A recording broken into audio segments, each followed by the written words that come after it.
And say Wazzer. Come on, get Australian about it. Wazzer. Wazzer channels the old Dutcho, doesn't she? You know? And then...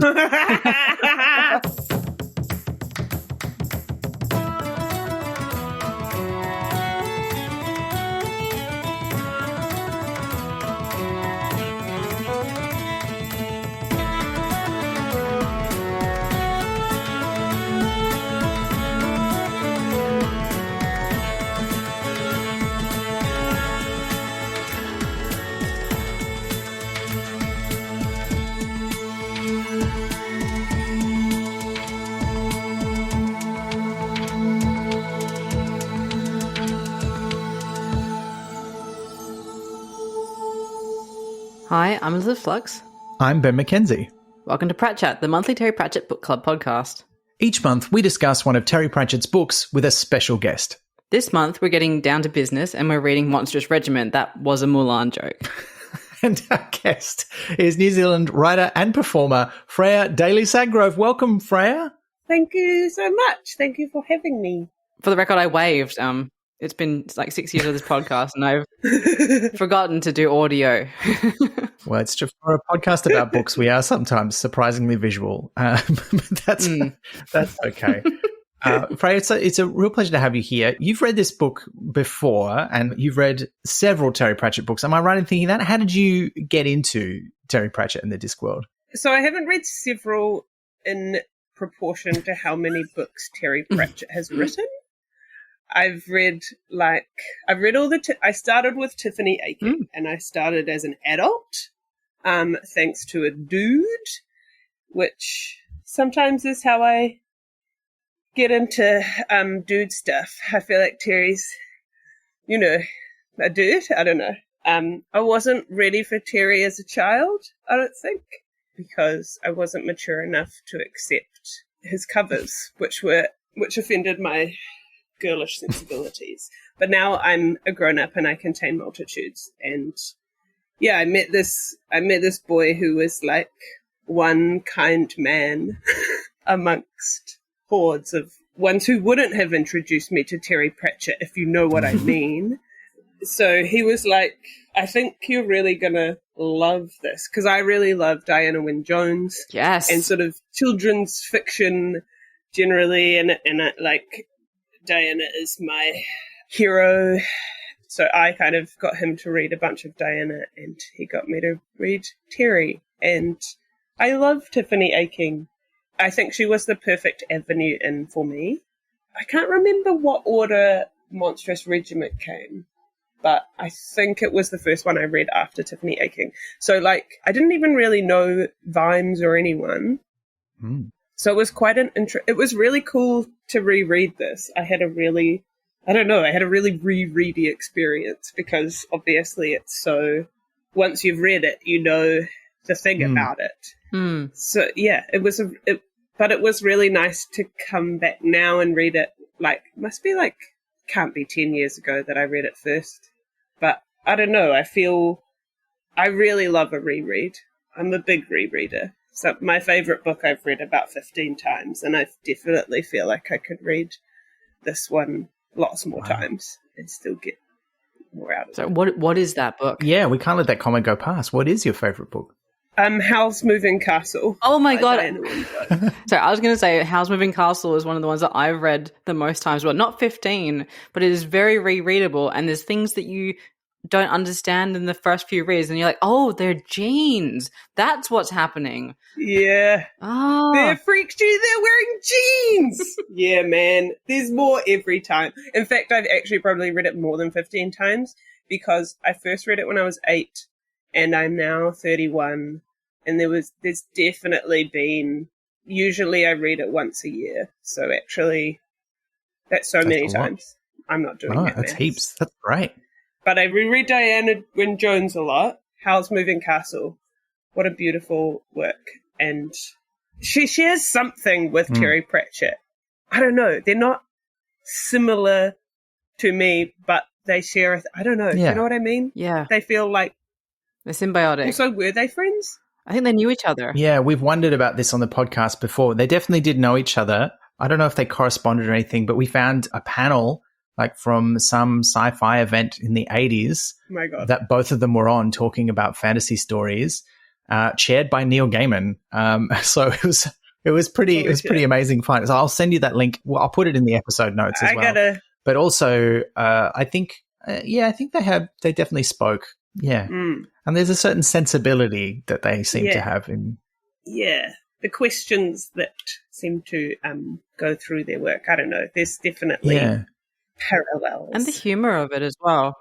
Yeah, it's totally. And like a bit of silliness. Yeah. Terry's sillier, I think. And they both write stories that are kind of about stories in ways as well. Like Howl's Moving Castle is very much like a meta commentary on, fairy tales and stuff. It's so good.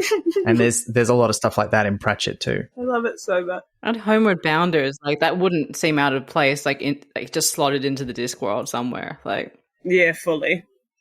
Big worlds. They got big worlds. I think I really love that about Terry Pratchett, and I need to read more of Discworld. Rereading this has made me be like, oh, I'm going to have another phase. I'm going to read a lot of Terry Pratchett now. So my friend who lent me this one has lent me a bunch of others. I'm going to get into the big witches. Ooh. This is just to say that since rereading and deeply enjoying Monstrous Regiment, my Terry Pratchett fire has been rekindled in a big way. I read a couple of witches books that I hadn't read before, and I adore those ladies. I love them so much. I read Carpe Jugulum and Lords and Ladies, and I just had a beautiful time. And then I read Thief of Time, speaking of beautiful time, and it blew my mind. It blew my goddamn mind. It was incredible. And I know that I will read them again, and I feel like I'm at the perfect time in my life. I need something that is as nuanced and incisive and real about human nature, as well as being this fucking silly, and also this life-affirming. It's really what I need right now, and so I will be continuing a massive hoon on Discworld, and I just wanted to say thank you for that, because it's going down a goddamn treat. The Witches are a joy. I did not initially love the Witches series when I first read through it. I was like, oh, this is fine. But now I absolutely cannot get enough of them. So this whole podcast has been a rereading joy. Sometimes it's the first time I've read a book, but often you're like, okay, well, I wouldn't have reread that one. And now you're like, oh, I'm glad I got the chance to actually realize that I love that book. So hell yeah. Such a good feeling. Look, I'm sure we'll get into this, but I had that experience with this book. I did not remember it that well. I remember the plot. I kind of vaguely remember what happened. And the thing. But my memory of it was quite different to the real thing. Yes, and I remembered the thing about the book. But we'll get to that. We'll get to that, I'm sure. But beyond the thing, I had a similar thing, not the thing, but when I was trying to remember this book before getting back into it, I only remembered one scene, and it's the one where Otto, the photographer, shows up, takes a photo, and explodes. And I was like, that's the only thing I could remember out of the book other than the thing. But that scene just vividly burned into my memory. It was wow. But it all comes back as you're going. You can see the step in front of you. Oh, here we go. Oh, it's this. There we go. Yeah. Well, it's a big book, so we should probably get into it. Is it? How many pages is it? 3, 4, 400? Nearly 500. Oh, no, almost 500. Pages long. Great. I mean, it's not his longest novel, but it's up there. It's up there. That's silly. Yeah. But we should kick this off, as we traditionally do, with a reading of the blurb. It began as a sudden strange fancy. Polly Perks had to become a boy in a hurry. Cutting off her hair and wearing trousers was easy. Learning to fart and belch in public and walk like an ape took more time. And now she's enlisted in the army and is searching for her lost brother. But there's a war on. There's always a war on. And Polly and her fellow recruits are suddenly in the thick of it, without any training, and the enemy is hunting them. All they have on their side is the most artful sergeant in the army and a vampire with a lust for coffee. Well, they have the secret. And as they take the war to the heart of the enemy, they have to use all the resources of the Monstrous Regiment. Dun, dun, dun, dun. It's a good blurb, actually. It's a sick blurb, and also the little quotes on there. Spot on. Yeah. Which ones have you got? I've got one from the Daily Express. Same. Oh, yeah, and the Times? Yeah, we got the same copy. A great piece of writing akin to Jonathan Swift. I mean, holy moly. Well, I haven't got that. I've got not since Evelyn Waugh has conflict faced such thorough cutting questioning. Ooh. Mine's got that, and then the Jonathan Swift thing, so it's a double whammy. Oh, wow. But my blurb also starts with, women belong in the kitchen. Everyone knows that. Not in jobs, pubs, or indeed trousers, and certainly not in the front line. Oh my God. That is pretty funny, though. Certainly not in trousers. Which, now, this might become relevant later on when we get to the questions. We all have an Australian edition of the book, and that might become important later on. But we'll get to that. We'll get to that. Yes, I saw some tantalizing DMs that you were having, and I was like, oh, he's going to say something on the podcast. He's going to say something interesting and specific, but no spoilers. Well, look, it may not have got that far, but let's not tease that anymore. Let's get into the plot of the book, because it's a long book. We got to get through it. But we do start, and the book does open as advertised, with Polly becoming a boy in a hurry as she cuts her hair off. We're straight into it. You know, there's no preamble. It's not like the first, however, let's get down to business part of Mulan where we're waiting for it to happen. We're just like straight in there. And this first section of the book, she's cutting off her hair. She's running away to join the army in Borogravia, where she lives. It's like the Discworld equivalent of like a tiny Eastern European country, like one that used to be part of the USSR or something. And she's running off to join the army because her brother enlisted, but they haven't heard from him for quite a long time. And she feels kind of responsible and wants to go and find him and make sure he's all right. Secretly, he's the chosen one on June, so... Sorry, his name is Paul. And he's a sweetie pie. Oh, he is. Yeah, he sounds lovely. He sounds lovely. We don't really ever meet him, but... No. But boy, is he just gives me such sweetie pie vibes, painting his little birds. He shouldn't be in the army. No, but he believes the propaganda. Yeah, it works on him. Yeah, I know. He ate it right up. But I'm a real sucker for that kind of big, strong but soft character. I kind of love that. Me too. Yeah, he's like the big guy who bakes bread, Elliot in Questionable Content. Oh yeah, that's a very specific reference. No, I remember. But yeah, she's off to join the army, and the important things that we learn about Borogravia. Their leader is a woman named the Duchess, and everyone has a picture of the Duchess in their house, a bit like how in the UK it was the case at one time that everyone had a picture of the Queen. But, you know, she follows you around the room. She's always watching you, and you've got a feeling like, you know, her eyes are on your back because people pray to the Duchess as a way of hopefully getting their prayers heard by their actual god, whose name is Nuggin, who we have met before. Now, I don't know if you've read the book where Nuggin shows up. I have not. He's a minor character in a book called The Last Hero, which I've done an episode about that. We'll link to that in the episode notes if you want to go back and listen to it, listener. It's a lot of fun. Yeah, he sort of just appears and someone meets him when he accompanies a bunch of heroes to the home of the gods on the top of the mountain in the middle of the Discworld. And the guy who was from his country, who worshipped him, who's from Borogravia, he's just angry with him. He's like, why did you tell me you couldn't eat chocolate? Like, he was just really angry. Which is a fair enough question. Yeah. So what was his vibe in that book? Was he also crazy? He doesn't come across as crazy, but it's an illustrated book, and the illustration of him is of a very small, round, bald man who looks like he's probably a clerk or something, but like a really officious, nasty clerk who goes out of his way to make your life difficult. I love the bit where someone describes him to Vimes as a god who would write letters to the editor. A technique. So good. That was great. Yeah. Yeah, so Nuggin's a piece of work. And the other thing about him that we learn quite early in the book is that the holy book, the Book of Nuggin, is a living testament, by which they mean he just keeps adding new abominations, things you're not allowed to do or enjoy, into the back of the book. Which later in the book, I think they say, like, this is why they feel like he's gone mad, because, like, he's starting to add things like the color blue and rocks and jigsaw puzzles. Nuggin. I did like that they kind of justify some of them. Like, he says jigsaw puzzles are not allowed because they break the perfect world into little pieces. And I'm like, Okay, but that's like the point. Nuggin's a poet. You can justify most things. That's true. You can find a justification for anything. But yeah, we meet Polly when she's in this sort of, she's making a big drastic life decision. We sort of find out as we go from her memories what her life was like before, where she's working as the barmaid in her father's tavern, which is also called the Duchess, and basically running the place because she's the one who knows how to do everything. Because it's been a while since I read it, I didn't remember it that well, but Polly's awesome. She's the best. Yeah, Polly's a badass. Yeah, she can do anything.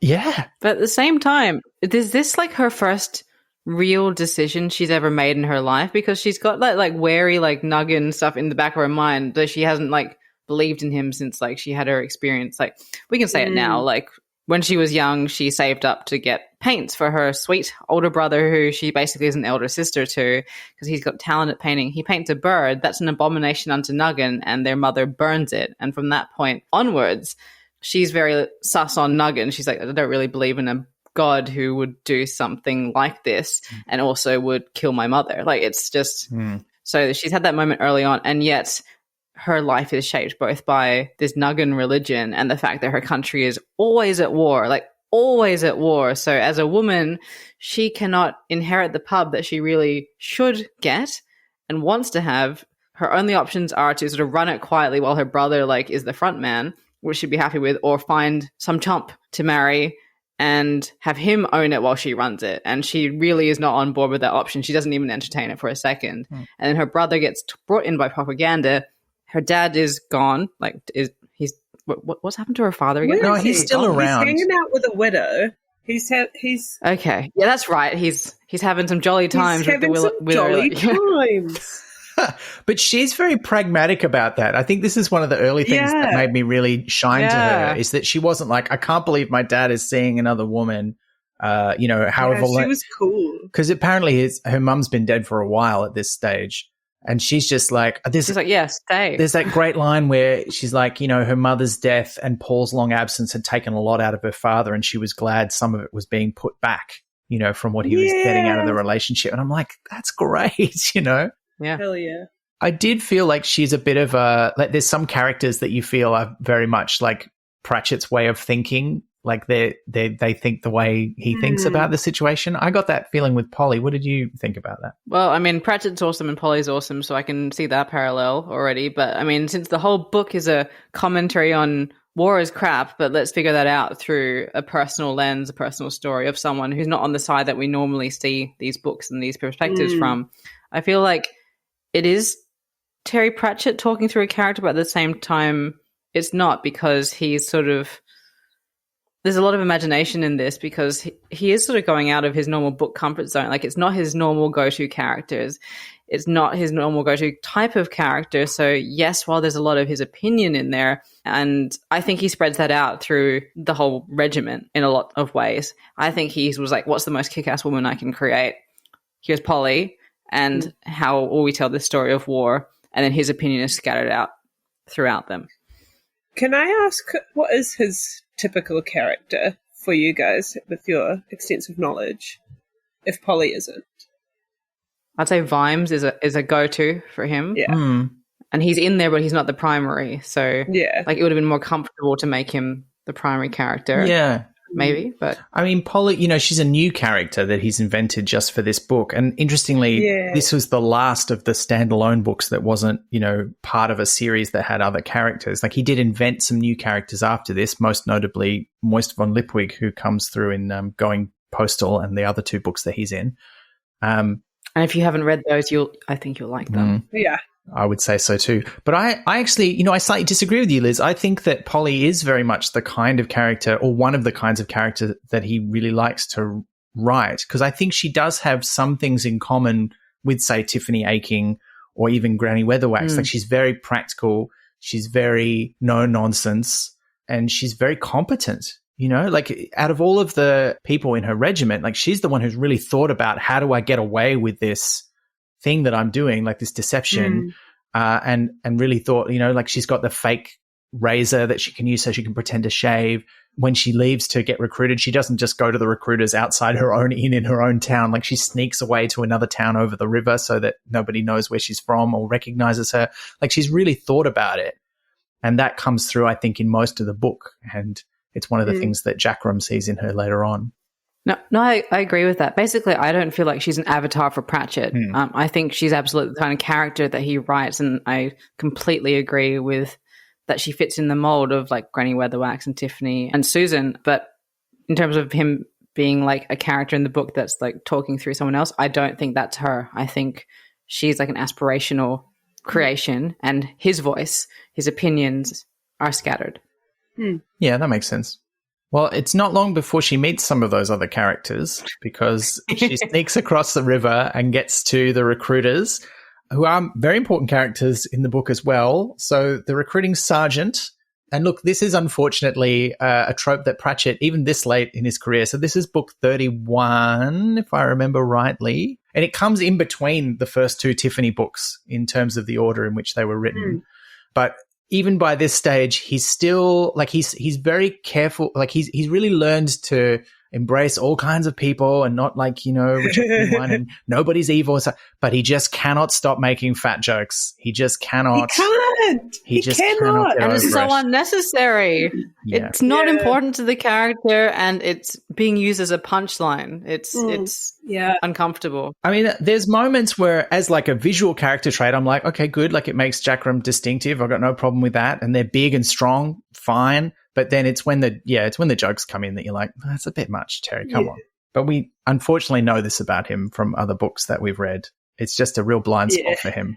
Yeah, they love it. A bit of fat jokes. Yeah. I don't know. I also have noticed it as a thing in a lot of Diana Wynne Jones books as well. And it's like a nasty little glee in the describing of these characters who are like characters that we love as well. It's kind of, so you think, are we getting around? Is this actually? But no, it just keeps. Yeah. It's a bit much. Yeah. But I like I really like Jackrum's physical strength and power, and at least that. And presence. Yeah. I think that his fatness is really, I don't know, I feel like it is kind of important in a way. Like, it could be such a cool way to have a fat character. But yeah, it is the kind of the punchlines that take that away a little bit. Yeah, the lingering gleeful descriptions, I think, is... I think it's probably fair to say there's fewer of those in this book than you might expect from such a major character, given how much he makes of other, less frequently encountered characters in other books. So I think it's probably not as bad. And there are some nice moments. Like, there's a bit later on where Jackrum sort of says, they don't expect a fat guy to know how to fight. And you're like, oh, okay. Yeah, you're using other people's stupid perceptions against them. Great. I'm all for that. But yeah, there's when he's introduced, and then there's a few other times where there's just some unnecessarily mean descriptions. Yeah. But we do, I agree, love Jackrum, right? We're all on the same page. Jackrum. What a character. I love Jackrum. Oh my God. I mean, borderline psychopath, let's also just put that out there, like, has killed a lot of people and does not seem to ever stop to think too much about it. Although there is a line later in the book about how that's why he's choosing to retire at the end of the book. It's like, I killed some guys today and I stopped and thought about it. So I think maybe it's time to stop. Kind of bad. But, they also address that as like part of military training. It's like, if you're fighting in a war, I mean, we would hope that we can put an end to this, and I'm hoping that somewhere this book is kind of leading Borogravia, but they make the point that if you're a soldier, that they'd have to train you to do that. That's kind of the job, which is horrifying when you think about it, but is accurate, unfortunately. Is. Lots of the book is horrifying. It's horrifying. Yeah. And it's, oh God, like, felt it particularly at the moment. A lot of that, like, real fucking sharp, direct hits on the mindsets, horrific, violent mindsets that are inherited from fucking dead men. And there were some specific lines too, like about the kind of lies that are told in wartime and some of that stuff that I'm just like, oh, yeah. Oh, it's home. Yeah. That's what he does so well, though. Like, he just you are going along with it, you're having a good time, and then he just gets you unexpectedly from within. Yeah. I think that's how fiction works better than nonfiction in a lot of ways, because you're trotting along, having a laugh, enjoying your characters, and you're like, oh, wait, it's not a story. Yeah. Yeah. It matches up. Yeah. But unfortunately, Jackrum's not the only person that Polly meets. We get to meet a great character. We also have to meet probably the most loathsome character in the whole book. Corporal Strappy. We have to talk about him? Yeah, we do. We do. At least a little bit. Because in a book like this, like, there were people who were comparing this to, like, you know, All Quiet on the Western Front and stuff in terms of the way that it presents warfare and talks about the people who are involved in it, because it's about, you know, it's about the rank and file soldiers. It's very little about, like, the, you know, famous military commanders. So it has that sort of aspect to it. But we got to have somebody who's like, we hate this guy, because everyone else has got to be sympathetic for that aspect of the story to work. So we have Corporal Strappy, who we absolutely hate. What a jerk. He's hateful on a real human level as well, whereas the rest of the book, the stakes are, I don't know, all the bad things people do are kind of make sense in this world, and he's just a piece of shit person to person, not even on any kind of war scale. Yeah. Yeah, like, what's the line? Like, everyone could recognize him as a right little bullying bastard, but they were glad that they were not the, like, object of his bastardry. Yeah. Too real. Polly also meets the other recruits who become part of her regiment. So they haven't been able to recruit anyone, Jackrum and Strappy, and then Polly signs up, and coincidentally, a bunch of other people walk into the same bar and get recruited in the same place. And they all don't like Strappy. And I think one of the things is that he's a jerk to them, and he picks on the one who is most pick-onable, you know, like the weakest link, is the way he would think about it. And he's just a bully. Yeah. Also, not to, like, deflect from our conversation, but when they first started saying all their names, I was like, I'm not going to have to remember all of these names, am I? Because there was so many of them. And then you get to know them as individuals over the 500 pages of this book. And I was like, okay, there we go. But then they don't, because of the thing, they don't only have one name. So I'm like, but it's, by that point, you're like, okay, no, I know all these people. It's okay. Yeah. I feel like we should say now, because if we try to hold this in until it becomes apparent, it's going to be difficult. Yeah, we should just say the secret. Listener, if you haven't read this book and you don't want to be spoiled for the capital S secret that is hinted at on the back of the book, now is when you should pause this podcast, go and finish reading the book, and come back, because we are just, I think we're just going to talk about it. We'll talk about it mostly after it comes out in the book. Just going to say it. But just so you know, the whole shtick of this book is that it's not just Polly who has dressed up to be a boy to go and join the army. It's everyone in her regiment. The whole ladies. Monstrous Regiment. The real monster all along. Yes.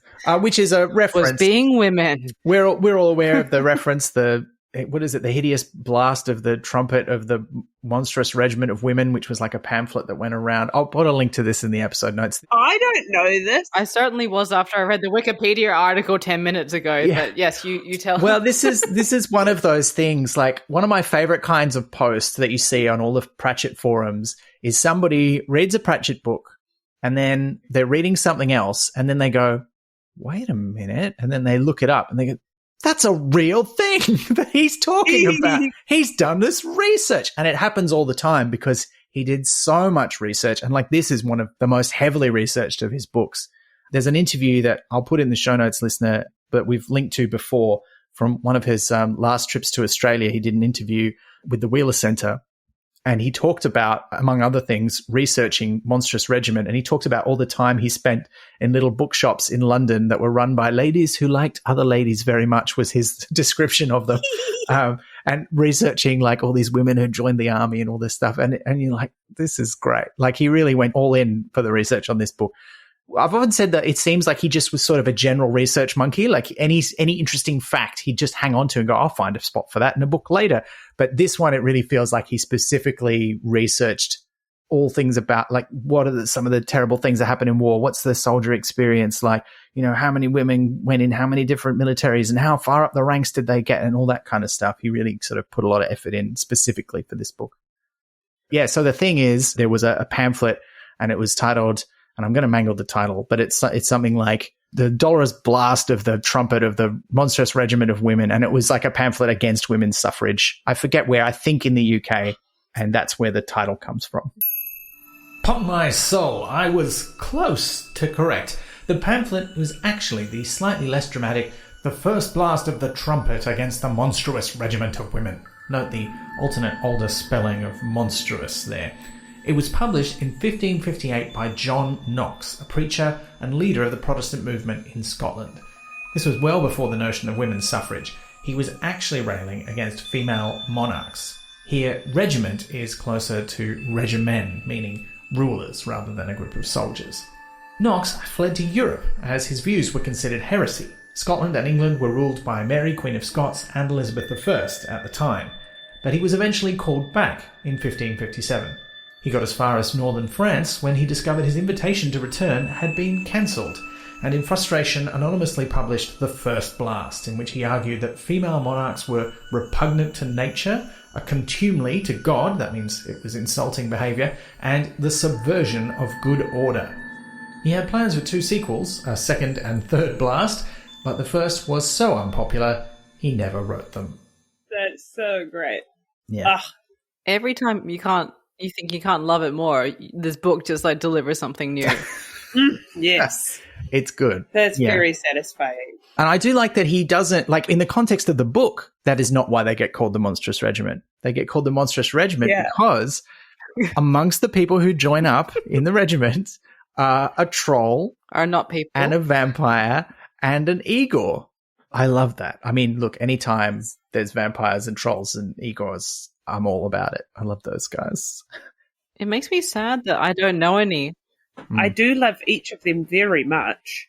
I'm a big fan of Jade. Yeah. Oh, I love how I'm naturally craggy. Why should I have to polish? Oh, God. Such a good...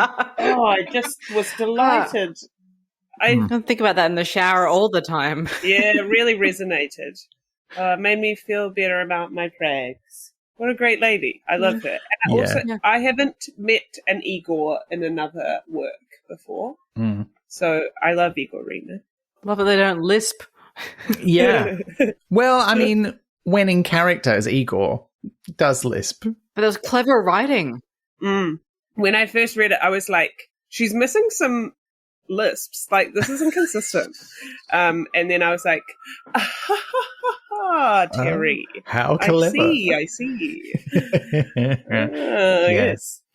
That was very, very satisfying. We should also mention, so those characters and the names they go by at the start of the book. So Maledict is the vampire who comes in and they start calling him Sir because, you know, he's clearly nobility. Like all vampires, he's dressed up in a fancy uniform. He's got a sword, which I love the bit where he says the sword's for protection. They're like, you're a vampire, so you know how to use the sword. And no, I never trained with it. It just hopefully makes people think twice about attacking me because if they do, I might rip their head off, and that's quite frowned upon.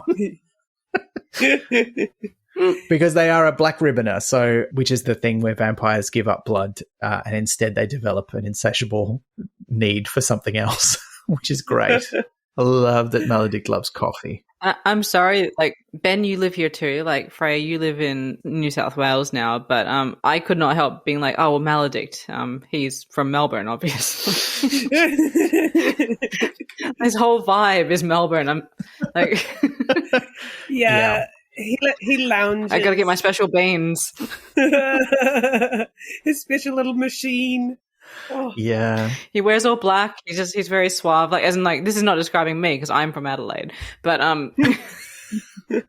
but yeah, it's just every time Maledict was doing anything, I'm like, oh yeah, I feel right at home. It's like just stepping into Fitzroy. Yeah, it was great. It was great. I feel like I know some Melbourne folks who would definitely wear a little necklace of pre-roasted coffee beans in case they ran out. Yeah. And then there's also Igor. Igorina, as we will find out later in the book, and Jade, who goes by Carborundum. And the troll names are always so good. They're always great, great rock puns or names of kinds of rock that sound like a name. And there are some humans as well. So we've got Lofty and Tonka, who are kind of an inseparable pair. Tonka being the sort of bigger, tougher, like more aggressive one, and Lofty being the quite quiet one who, as we find out later, is a bit of a pyromaniac. And we've got Shufti, who's quite a good cook, and who gets described, again, there's like a slight sort of fat joke about Shufti, and then later on we find out why that is. And there's Wazza. You can say it. She is Grangen. She's pregnant. She's pregnant. Yes. Am I pregnant? I haven't thought about that for a while. I think about that at least once a week. That seems reasonable. Because we are at that age where everyone is having babies, and every time they announce, I'm like, congratulations, and that video plays in my Oh, no. But yeah, Wazza is the last one because they've all got like sort of very Australian nicknames, aren't they? Yeah, I read it as Wazzer. Oh, yeah. I say Wazzer as well. Oh, Wazza. I said Wazza, but I wonder if that's a like country New South Wales kid thing. And I was like, Wazzer, like Dazzer and Gazza. Oh, yeah. They call Polly Ozza because she changed her name to Oliver because of the song that they've all heard. There's quite a lot of references to folk songs in this, but a lot of the folk songs mentioned in this book are real English folk songs, including Sweet Polly Oliver, which is about a girl who goes off to war to find her. I don't know if it's her brother in the song. It's about following your lover. So, and there's a whole lot of dead brother in this. So, I don't think it's literal, her story. No, but it is about, you know, dressing up and joining the army. So she changes her name from Polly to Oliver, and they call her Ozza, which is again that's an Australian kind of nickname. Australian. I'm feeling very representative. The thing about this though is that Pratchett, I think by this stage, he had a whole period where he would come out to Australia to do a signing tour pretty much every year, and he really loved it here. And he wrote the book that was set in the Discworld equivalent of Australia, which is quite a few books before this one. I think at least like probably a few years before this one. So he could have, he may well have been inspired by Australian nicknames. Who knows? Jezza! Awesome. I can imagine trolls using those kind of nicknames somehow. Yeah. But this is the gang. The gang gets together. We don't know them that well at the start part of the book. But before they head off, I mean, there's some great stuff. We can't mention everything that happens in the book because we'll be here for like 10 hours. It's so long and there's so much great stuff. But there's some fun stuff. Should we just read the book to them? No. I feel like that would get us into some trouble. Why would you say no to that? There's some fun business in the bar with them getting drunk and also showing off their characters and stuff. I know I said I only remember that one scene, but there's that thing where things unfolded like 1 foot in front of you. So that scene in the bar, when you go in knowing that they're all women, you can sort of go, they're all trying to be like what they imagine men are like. And so watching like people's like, okay, how would a man act in a bar? And like Jade's like, I'm going to take my shilling, split it, and like make that drink. And then she's like passed out on the floor for like 12 hours and wakes up at an inopportune moment. It's just a beautiful scene when you go in knowing what really is actually happening. Yeah. Yeah, it's great. I love Maledict in that scene particularly too, because he's always standing up for people. Like he interrupts the barman being a jerk and grabs his arm and, you know, sort of flexes his like immense vampire strength in order to get him to behave. I really was like, okay, this is a very principled vampire. I'm into this. Yeah. Well, he's got to be a black ribbоner. That's true. He would have to be. They spend the night there. Polly's got to go to the privy. And that's when a thing happens that then hangs over the book for quite a long time, which is that someone speaks to her while she's in the privy, letting her know, I know you're a girl. I mean, they don't say it in as many words, but they let on and they say, but I'm not going to tell anyone and this might help you out. And they give her a pair of socks, which becomes a recurring joke throughout the book because, you know, she balls them up, stuffs them down her pants. She wats them up, sorry? Well, I said balls them up, but now I regret that choice of words. She wads them up. That's not better, really, is it? Perfect choice of words. You completely dicked that one up. Sorry. Complete fallacy. I've never done drag as a man. I've never needed to like stuff anything down there. But the way that she described having to sort of leave a bit of the sock hanging out so she could tuck it into, I was like, really? I guess that they go down one leg or something. So it was really interesting for me to going, yeah, there's a lot more mechanics involved in that than I had previously considered to make that work. So those little practical touches that shows that not only does Polly think about everything, but Pratchett thinks about everything as well. Well, apparently they think about that if you're getting pants made, like by a proper like pants making guy, a tailor, if you will. Like they ask if you dress to the left or the right. So that's like a thing because it impacts how they make your pants. Yeah, it's a Pratchett level euphemism, but yeah. My jaw is just wide open. What on earth? Do you dress left or right? So as in so for which your side's it on? Which side are your socks being pushed into? Yeah. What on earth? So is there like a time in childhood where you like that just it becomes like a default side? Like is it left-handed and right-handed related? Like do fewer people I gotta know. I don't know. I don't think it's much of a thing anymore. I think it was more when pants were tailored and so they were a lot tighter because they were just the right size for you. It was a thing. But now that, most people don't wear tailored clothing anymore, it's all off the rack stuff that's never quite the right size for you anyway. I think that they've got a bit more give in them. So certainly it's never been something I've had to think too much about. Let them flap around. Yeah. Yeah. But it is apparently something that if you are getting pants made, they'll ask. Yeah, well, that makes sense. But I wonder if it's also because we wear different kinds of underpants now than we used to, whether it's not as much of a thing. Anyway, this is not what I thought we'd be talking about. I think it's amazing. You didn't think we'd be talking about this in the book where all the women are pretending to be men? That's a good point. I mean, what other book would we be talking about it in? I don't know why I'm surprised. I mean, it is a good point. But I do. Oh, no. They have that sort of business at the start. We get to know the characters a little bit. And then they head off towards a training barracks in a place called Plots. And I do just want to give a shout out to all of the place names in this book because they're so good. Yeah. Lips and Neck and Plots. Yeah. And then there's the capital, which is like named after like 18 different kings or princes or something, all just strung out in a row, which I thought was hilarious. And they don't really know what's going on in the war, but they all have these suspicions. So Polly, working in a bar, has a better idea of what's going on than most of them because she's heard a lot of discussions from soldiers and even has some gear that was left behind by a dying soldier. So they're pretty sure that Borogravia is not doing well in the war. And we know that for sure because we've already had a scene with Vimes, who's been sent on behalf of Ankh-Morpork, who are sort of siding with the invading army of Zablania, also such a good name.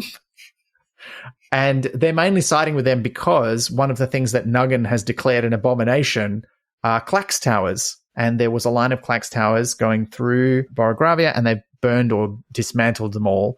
And Ankh-Morpork's like, well, this is no good. We need to be able to send Claxes in that direction. So we'll have to help with this invasion.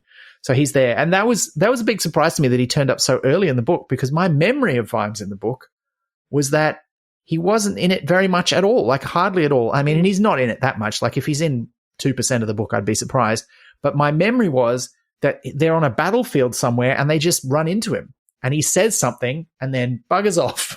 That was my memory of how it worked. And now I don't know if I'm remembering another book where that happens or if I just had such a terrible memory of this book that I just really made that up in my head. He really does kind of like flit in and out though. Like that kind of makes sense as how you would remember it. On this reread, I was like, whoa, yeah, he does just like, there's not even a section break really. It's just a new little paragraph and there's this guy Vimes and I was like, I have no idea what's going on. I remember the first time I was like, hold my hand more. But this time I didn't even need it. I was so helpful. I didn't even need my hand held. I knew who he was. But I also really like that. It's kind of bolshy the way he turns up in the writing. Yeah. When I was reading it this time, I was like, out of nowhere. But I love his occasional just little perspective shifts that he gives the plot. Yeah, like for me, when I read this, and it's hard for me to remember the order I read things in originally, but I know I read this one very early on, and this was how I met William de Worde and Otto. Like, I hadn't read The Truth before this one. So I really love how this is kind of like an inverse of, if you're familiar with Discworld, it's the other way around. So like characters pop in and you don't have to know who they are, but like they're normally dominating their own books, and here they're just kind of like popping up to be like, I'm doing a thing, but I'm a side character to give some context, and I really enjoyed that. Yeah, that's such a delight to me of novels in the same world. Yeah, and I really like the decision to have sort of that early on scene with Vimes getting briefed about the situation in Borogravia, so we're filled in on what is going on there, and that he doesn't have to find some torturous way for the regiment who all live in Borogravia and know all this stuff to be talking about it, or don't know it. Like, they don't really know the truth of how bad things are about the war, or that Borogravia's got so few people left who can tend the farms and so little food left in their stores that they're all going to starve to death in a few months anyway. Like, it was really having Vimes sort of drop in and learn that and talk about it. You were like, oh, okay, wow, they're really in a bad way. It's not good. And that kind of, it makes sense, because like in a lot of the war films that have a similar feel, they're historical films, so we know how bad the war was because we've seen history, but the characters in the story don't know because it hasn't happened yet, or they're just not aware of it. And I think this gives it that same kind of feel. But do we really get that many war films in the Western world from like the losing side? Like you kind of get like the downtrodden, our lads are suffering, but ultimately they generally win. And that's not really what we get here. Like, I think this is really unusual in that if we'd had like a classic Vimes, like visiting, doing a diplomacy thing, and I do think it's worth pointing out that it's a bit fucked that their motivation for sorting this out is, they're knocking down our Clacks towers. Like, that's the thing that's going to get us involved in this sort of ongoing destruction of this society that is actually quite nice and innocent underneath all of it. But like, is it though? Wasn't like Nuggin sucks. The war ending is good. All of that is, but like in terms of everything we have, like, it's realistic that that's the reason why the superpower, which is Ankh-Morpork in this situation, would get involved, because you're messing up our technology. You're knocking down our towers. It's messing up our ability to communicate. And it's because your border keeps changing and your god is strange and all that. But if they were just over there fighting amongst themselves, would they have gotten involved? I don't think so, because they haven't previously. So like, I do think it is a bit, and again, we have an R rating on this podcast, so I can say fucked that it takes that for the superpower to get involved and throw their weight around to sort things out. It's also wishful thinking that, at some point they realize that they're probably backing the wrong side and that they're supporting an oppressor against a vulnerable people, no matter how jerky that country may have been in the past, and change their mind. Because the oppressor is helping their technology. Yeah, that's right. But they changed their mind about that. It's accurate. Right? So that's quite a hopeful view, right, of how that works. But I do think it is worth mentioning, because like it's realistic. I think Pratchett did a real justice to what he was, like, overall what he was trying to say here, because like the whole thing is about getting into all the different levels of war and how ridiculous it is and how fruitless it is at all levels. And like, Ankh-Morpork isn't going to weigh into this like small battle that we're not really talking about in the other books unless it affects them the same as it does in the real world. So yeah, I guess it's realistic in that way. But what I'm saying, like my key point was that I think it's rare to have a story told mostly from the perspective of a team from the losing side, and arguably one of the wrong sides as well, because like we have that scene early on where like it's the "are we the baddies" moment where they go into that hut and they see that elderly couple and they assume that it's the people that they've been told by propaganda who are the real aggressors, but it's their people who did that. And like Jackrum's like, oh well, it's probably deserters, it's probably this, but like we know that it's not. So it's an unusual story, and it's quite a bold choice as an author to sort of wade in from the losing side, but the people that we're seeing aren't the villains because they've been fed the nonsense too. And when they're kind of explaining newspapers, I love that. And the Borogravians are like, what, like a diary? Yeah.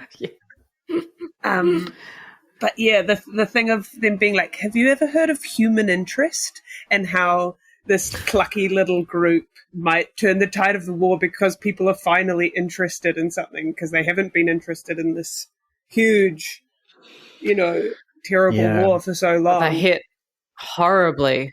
Now there's a fun little exciting, titillating detail of these people's real lives. I think that was a really cool, smart bit. I love a place that doesn't have news and is so suspicious of the written word. Like, I love Jackrum talking about once people start writing things down, like, you can't trust anything anymore. Yeah. Great bit of foreshadowing as well, actually. Yeah. I love the news. And I think that's Terry Pratchett bringing his journalist days back in years later, but sort of tapping into what he saw, experienced, and felt as a journalist, as a young journalist at a newspaper. Cool. Yeah, I think so. It's a smart book on every level is what I'm saying. He's doing good stuff, he's doing unusual things, and he's tapping into some of the worst of human nature, but showing it in a way that is palatable, interesting, original, and unusual. Yeah, I think that's true. And somehow also funny.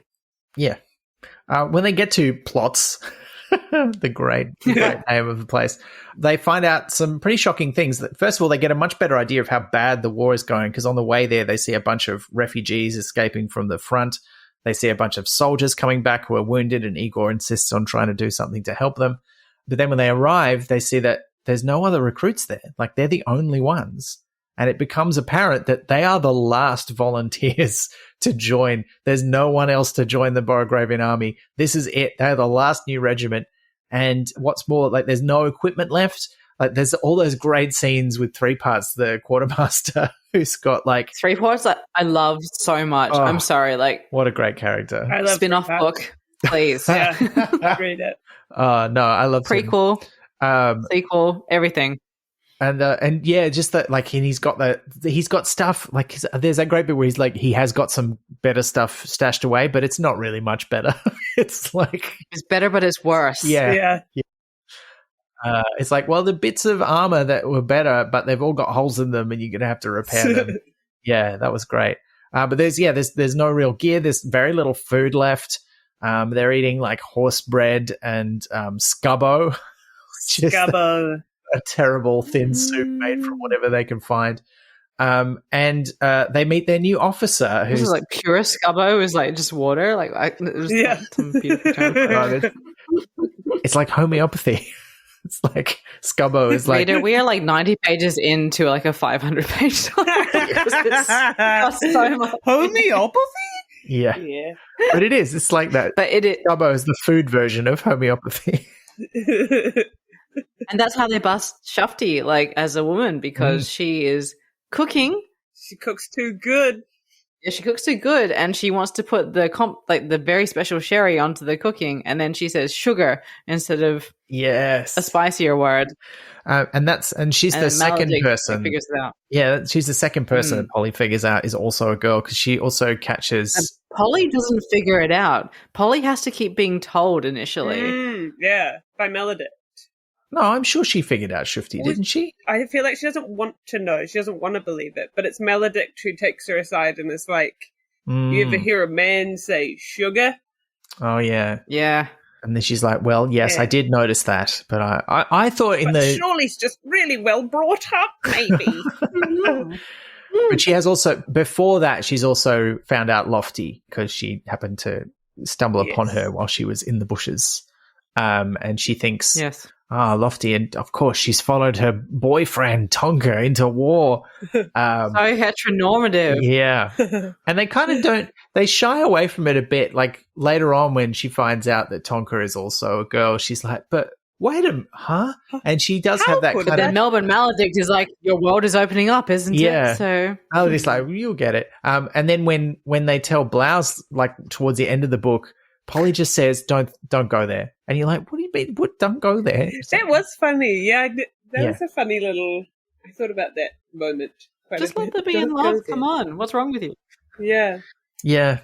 Well, anyway. But Blouse, Yeah, but Blouse, they meet Blouse. Blouse. And I look, I don't know how you feel about Blouse, but I loved him. I mean, I love nearly everyone in this book, but I felt everything about him is he's really trying to do his best. He's hopelessly out of his depth. It's really not what he's good at.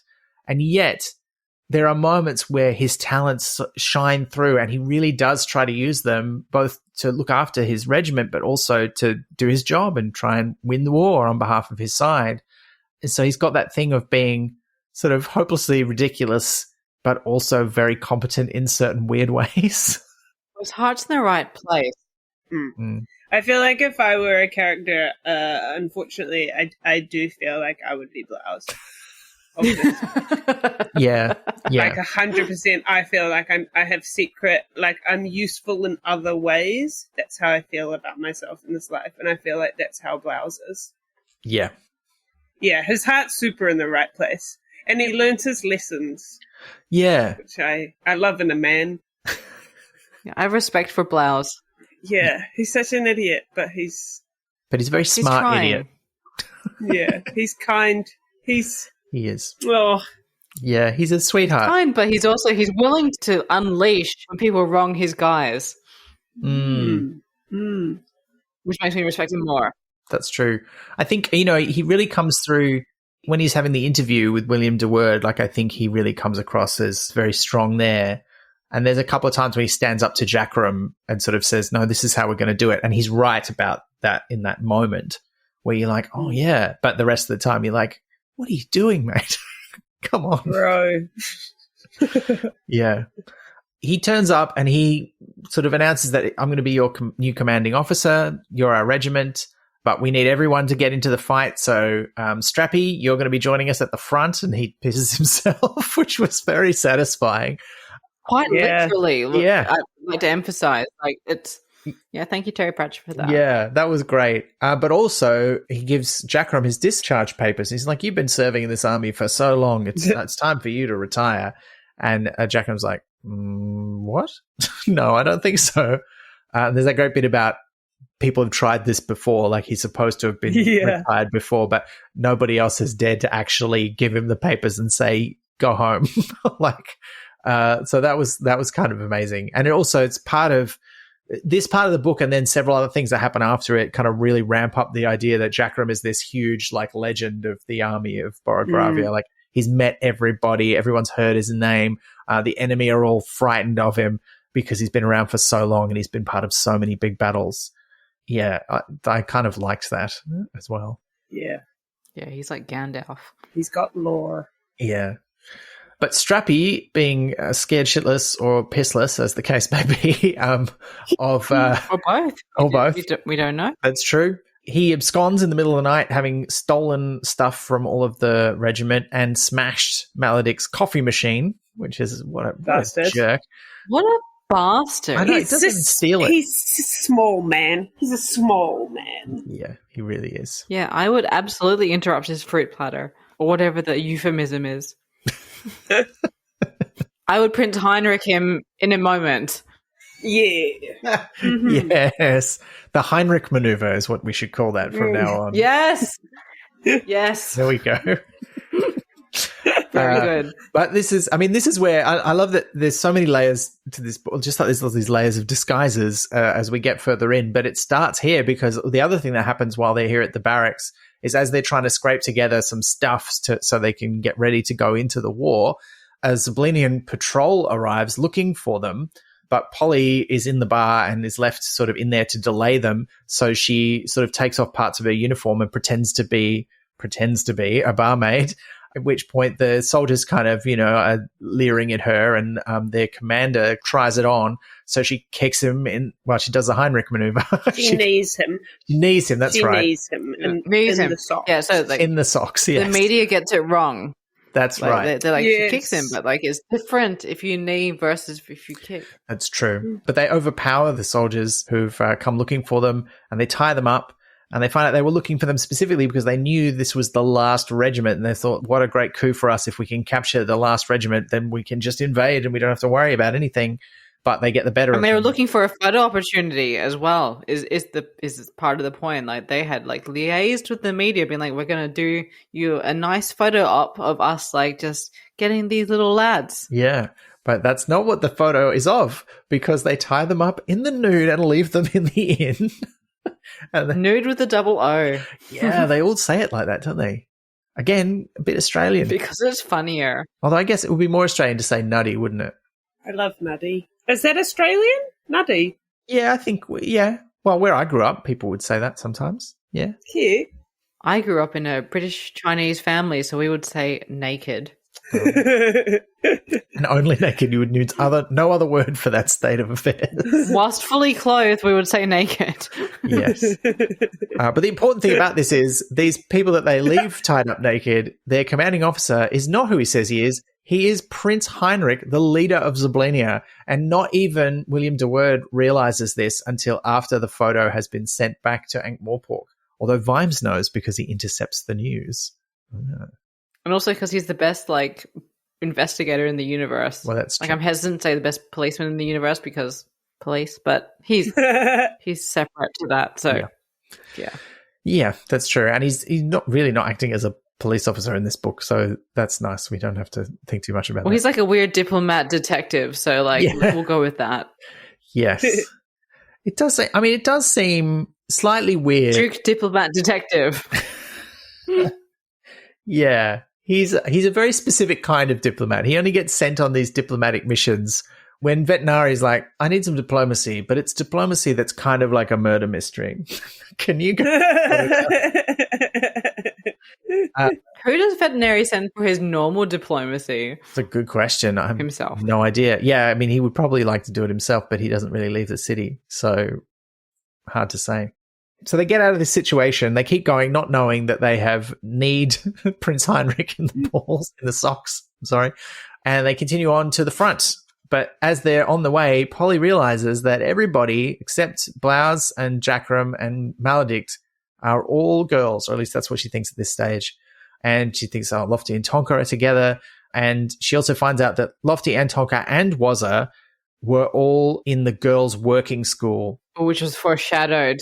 Yes, it is foreshadowed. That's right. Just outside her town? Yeah. Or is it in her town? Yeah. Well, I get the feeling that there's lots of them, but there's one near her town where she lives. And this is, again, it's something that Pratchett is drawing, unfortunately, from the real world, because these places really did exist. Thankfully, hopefully, all of them have been shut down by now. But yeah, horrible, horrible places. So that's their story. They all escaped from there. But Wazza was in solitary, like they put her in the hole for doing something. I can't remember what they do say. I think what excuse they had for it, but they put her in there, and this has kind of made her go a bit strange. So she's the one who's very religiously devoted to the Duchess, is always praying to her, but kind of gets over worrying about the abominations that she's doing herself.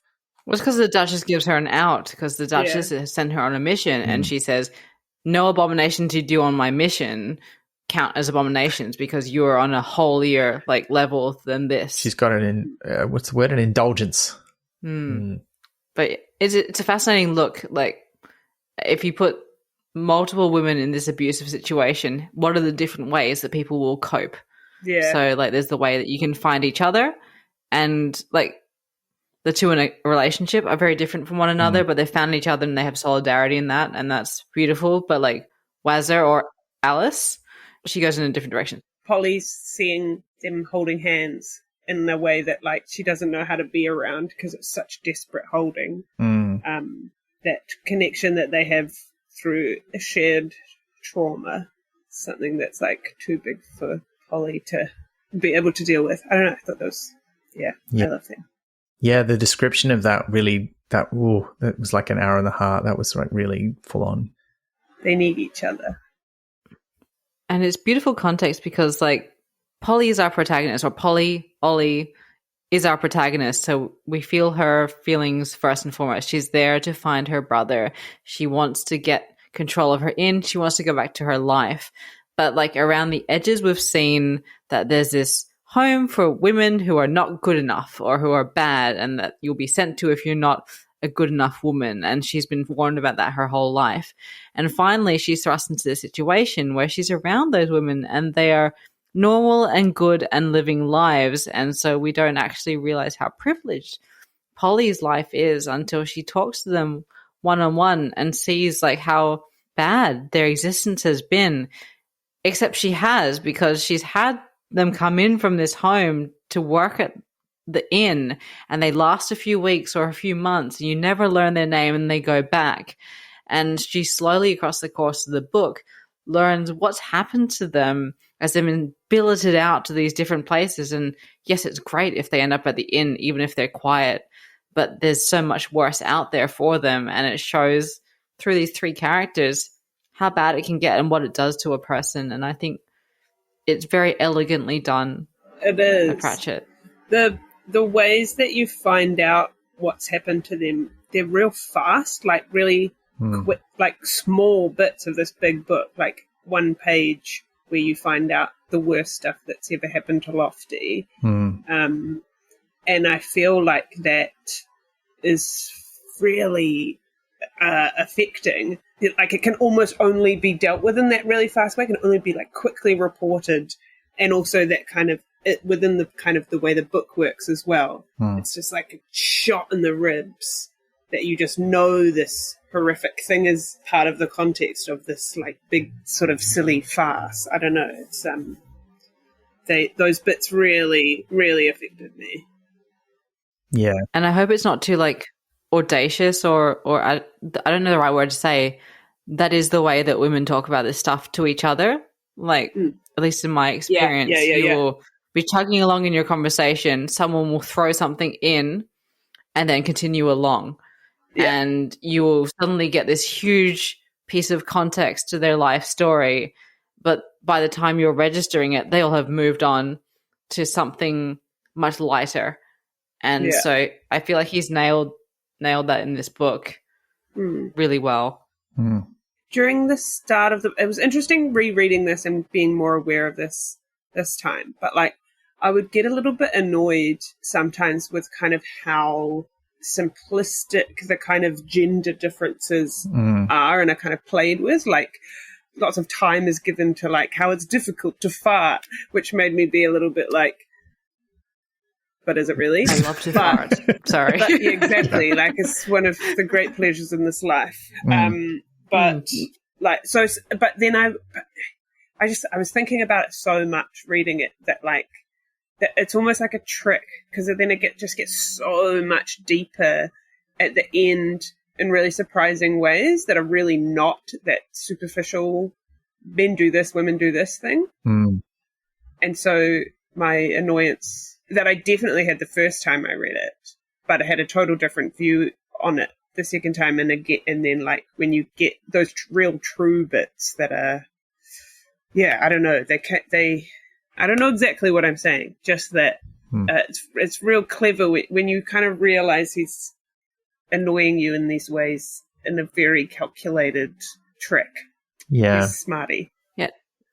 No, I feel like he gets you in with the simple differences. He's like, men fart and walk like apes, and women are delicate and they love to cook. But then he gets into the details of like the conversations that it's difficult to like it's not something that you really genuinely articulate regularly, but it's very authentic. Like he's coming from a place of knowledge, and it isn't something that's often in a book. And it's difficult to put in a book like this, which has a plot that's rollicking along, that is also humorous, but also feels real. Like it, as I said before, it really does feel like the way that women share with each other. Like, yes, you'll have the D&M sometimes, but you will also be like having a casual drink and your friend will drop a childhood devastating bombshell. Yeah. Just drop that casually and then barrel along with the conversation, and you engage with it, but you also engage with it on their terms. Because like if someone wants to drop something and barrel along, you go with them in that way. You have your empathy, you're there if they need, but you also are there with the jokes and everything else to match the pace of what is needed to match their revelation. So I feel like that book did this in a way that I haven't seen very often in literature, Because so often an entire book will be built around the trauma in a way that doesn't feel authentic. Yeah. Yeah. I mean, it also helps, I think, that, this is such an ensemble book. Like, you're right, Polly is very definitely the protagonist, and most of what we get is from her point of view. But there's also, this amazing cast of characters who show all these different perspectives and experiences of this sort of horrible, war-torn hell that they all have to live through, which has affected them all in different ways. And even though none of them have been involved in the war until this point, at least not directly. So there's that element to it as well, which just shows this variety of experience and perspective that you often don't get when a book is about this sort of thing. Yeah. And for some of them, the hell isn't the war. Like, the war is incidental. Yeah. Well, the war is better than where they were. Yes. I mean, as it's like, where were you before this? I was getting beaten. Like, that line just is. Yeah. That was. It was like, what did you do before this? I was beaten. Yeah. Oh, rough. Mm. But I do like that, it's immediately that they sort of come out to each other and they know each other's secret, that's what that binds them together in a way much stronger than when they were pretending to each other. And it's such an important contrast to what happens at the end of the book as well. But there is this thing where, well, we have the secret, maybe that can be our superpower. Like, we can use that to our advantage now that we all know and we're all in this together, which is just kind of lovely. And that they each have their own reasons for doing it. Like two of them are just sort of running away. One of them is kind of on a holy mission. Two of them are looking for someone that they've lost. And then there's another couple who are just three of them who are just trying to prove that they're as good as any man, basically, as their main reason for being there. Because we don't find out until a bit later that Carborundum is also a girl, because they can't really tell, because they don't. She's a troll. She's a big hunk of rock. She's naturally craggy. Yeah. They do like delay the mystery. Well, like one person delays the mystery well, because you're like, are they a woman? But then you're like, is Maledict a woman? Is Jade a woman? Like, how's it going? And then, like, spoilers, Jackrum is a woman. Yeah. So. And I mean, the other mystery, beautifully done. He also leaves that dangling as to who was it who spotted Polly at the start. And for a long time, Polly thinks that it was Maledict because, well, a vampire would probably be able to know, right? I've fooled everyone else. We're not going to fool a vampire. But then it turns out, no, it wasn't Maledict at all, which is, I love that as well. Yeah. Layers, like ogres have layers, and this book has layers. Let's get through a bit more of the plot, because this middle part, like, there's so many great things that happen, but again, it's a 500-page novel. We're going to have to skip over some stuff. But once they know each other, girls, they're like, okay, we'll all keep each other's secret. It'll be fine. Also, they don't know about Jackrum at this point. Oh, yeah, they don't know. I spoiled that early, but yeah. And Blouse doesn't know. And Blouse doesn't know, and they don't know. Which about makes Maledict. for a delightful something later. Oh, yes. That's true. But they do have a successful engagement with the enemy, because they notice the Clax towers that the enemy is using to communicate, like light up Claxes to use in the night. And Blouse is like, have you not figured out, like, that one is shining quite in our direction? That means there must be somebody signaling back nearby. And they figure out they're on the top of the hill. And Blouse has this, he basically goes, this is how we're going to do it. We're going to capture them. Admittedly, with a lot of help in this first instance from Jackrum, who has that very Pratchett idea about how sergeants work. Like, the officer makes the decision of what needs to happen, but the sergeant is the one who works out how it's going to happen and makes it happen, which is a theme that comes out in one of the Science of Discworld books as well. But that's kind of the relationship that they have, except, of course, when Jackrum is calling the shots but letting the officer think that they are making the decisions. But despite Jackrum sort of trying to dissuade them from doing this in the way that Blouse wants to, they do manage to capture both a mobile Clax tower and the code book so that they can use it. But Jackrum kind of gets his revenge on Blouse, like, sort of telling him what to do. How dare he tell me what to do? He's just an officer. But he gets his revenge by nearly letting him get injured by a prisoner before he shoots him through the face. And they do. I mean, I love that. Look, this is not the point of the book, but the descriptions of how awful all the weaponry is also really got me. Yeah. Like the horse bows that they're carrying, which are like these sort of modified crossbows for use on horseback, are like, whoa, this is intense. That sounds nasty. I would rather be killed by a nasty weapon than a mediocre weapon. Whoa, really? Okay. That's Well, as in, like, cool. you said that you would probably be blouse in this thing, but I was like, I would probably be that weird soup that they're all eating and hating. That they're all like, that's boiled too much. Wow. That's so mean to yourself, Liz. But if Wow. I just don't see myself in this book, like, as in, like, I'm not the kick-ass Polly character. I don't have like the grit of the three women from the workhouse. Basically, my zombie strategy has always been to die in the first wave. So, like, I think I'd be the soup. Okay, all right. It's hearty. I'd love to be like Jackrum or Polly. I'm just not. Yeah. I don't. Well, look, I feel like somewhere between the two of you. I think, like, I feel like I could be a little bit blouse-like, but probably I would end up in the soup quite soon. Yeah. Thankfully, I won't have. Well, knock on wood, I won't have to find out. But yes, they make camp after their daring raid on the Clax Tower, and they meet up with William de Worde again, who's wandering around. Who's actually looking for them because he has now discovered that, yes, it was Prince Heinrich that they did their Prince Heinrich maneuver on.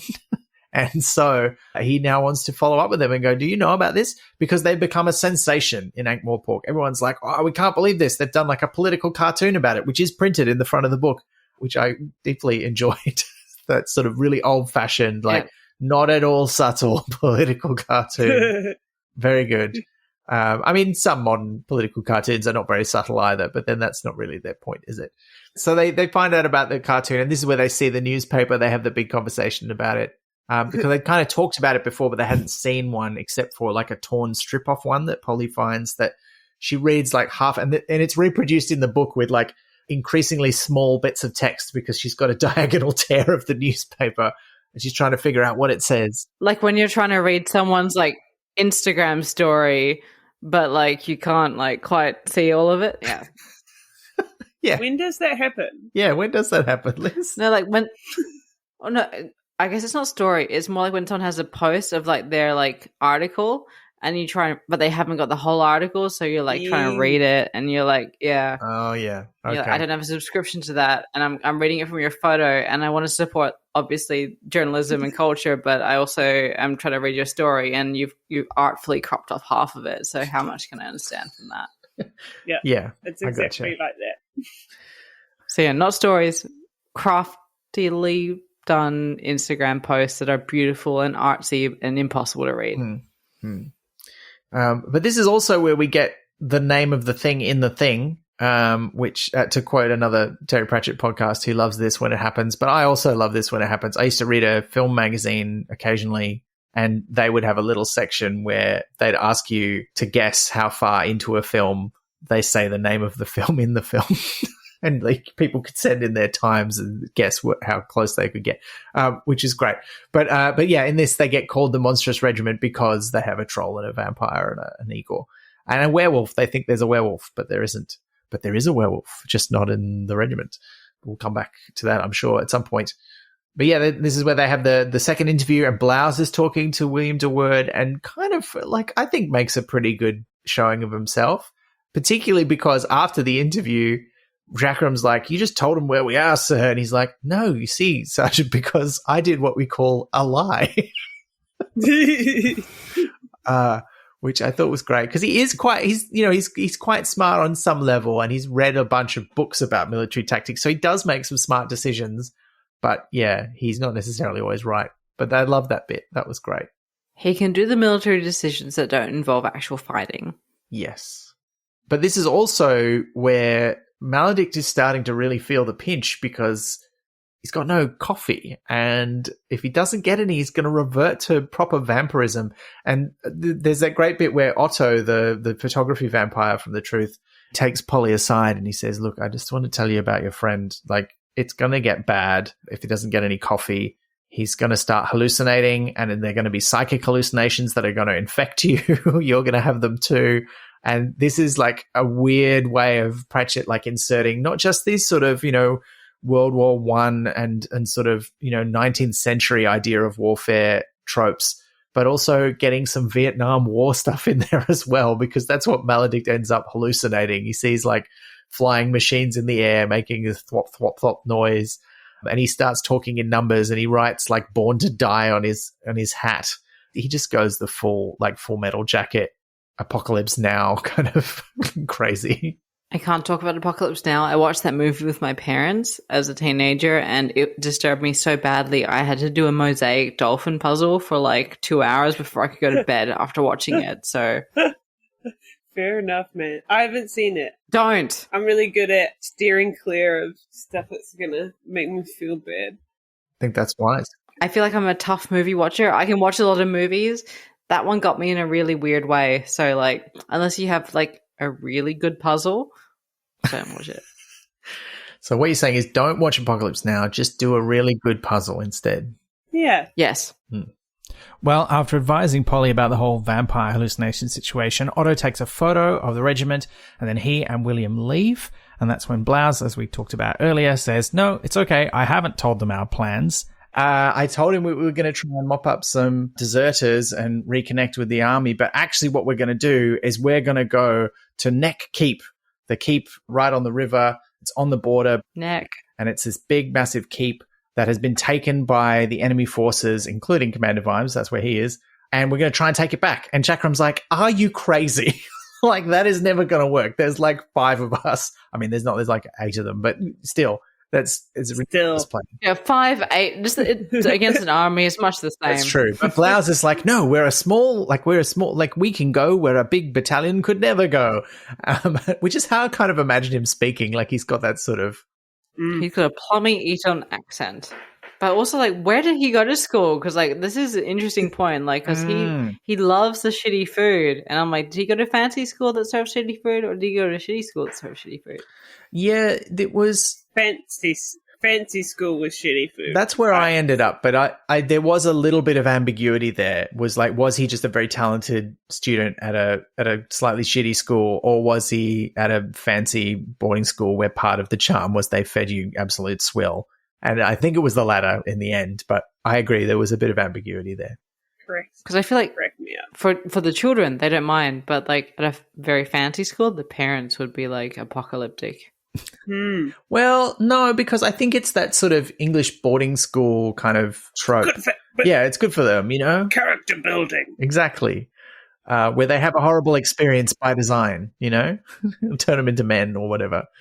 Blouse announces, like, we're going to find a way into the keep, and puts his foot down with Jackrum, who does not want a bar of this, but he's like, no, we're going to do it. And it's a real source of tension between them. But the plan that they come up with is that, well, we need to send someone in there, and we're going to find an entrance.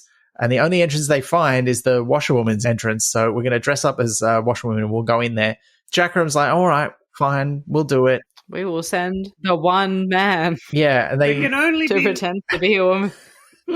Yeah, they've only got enough clothing to send one person.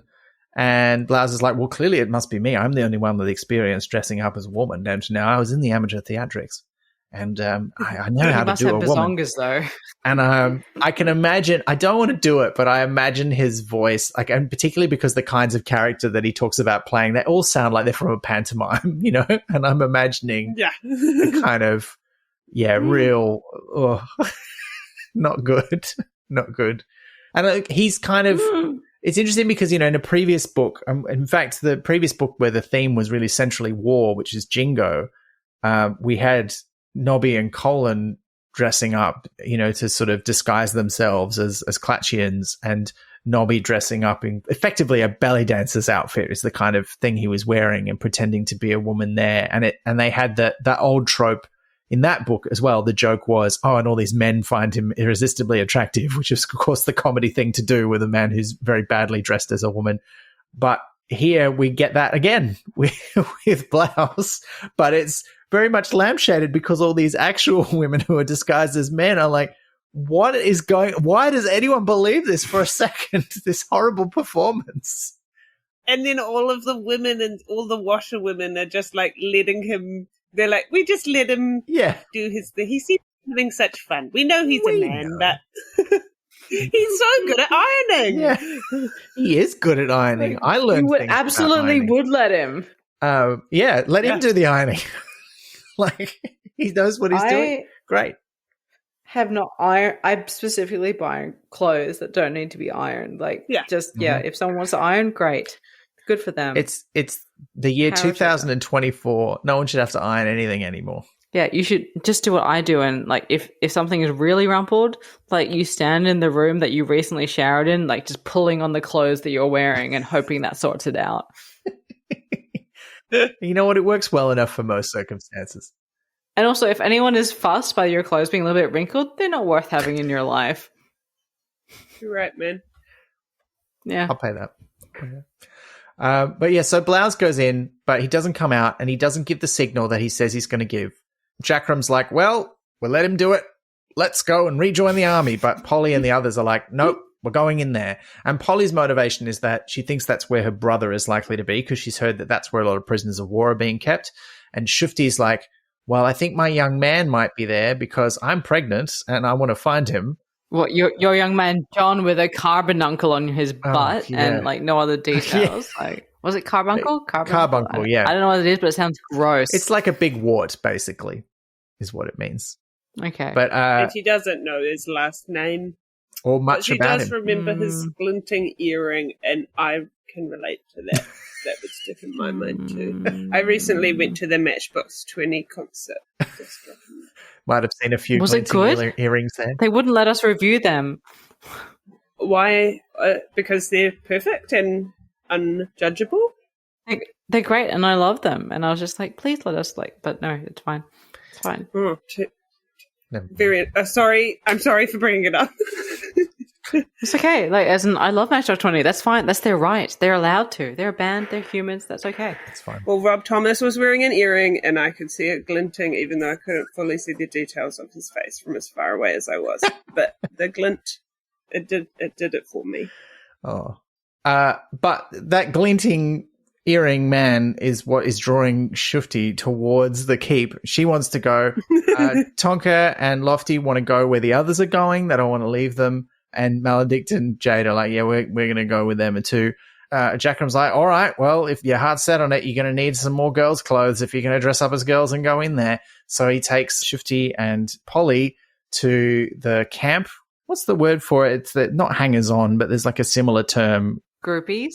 Camp followers is kind of what they call them. Like they're people who follow the army along and sort of provide all the services to the army encampment that they might need, and also hopefully make a bit of money off them. So there's this kind of city made up of all these people hanging around where the army would have been if there was any army left and they weren't all captured in the keep. But they go there, they go to a brothel, and they steal some clothes from some sex workers.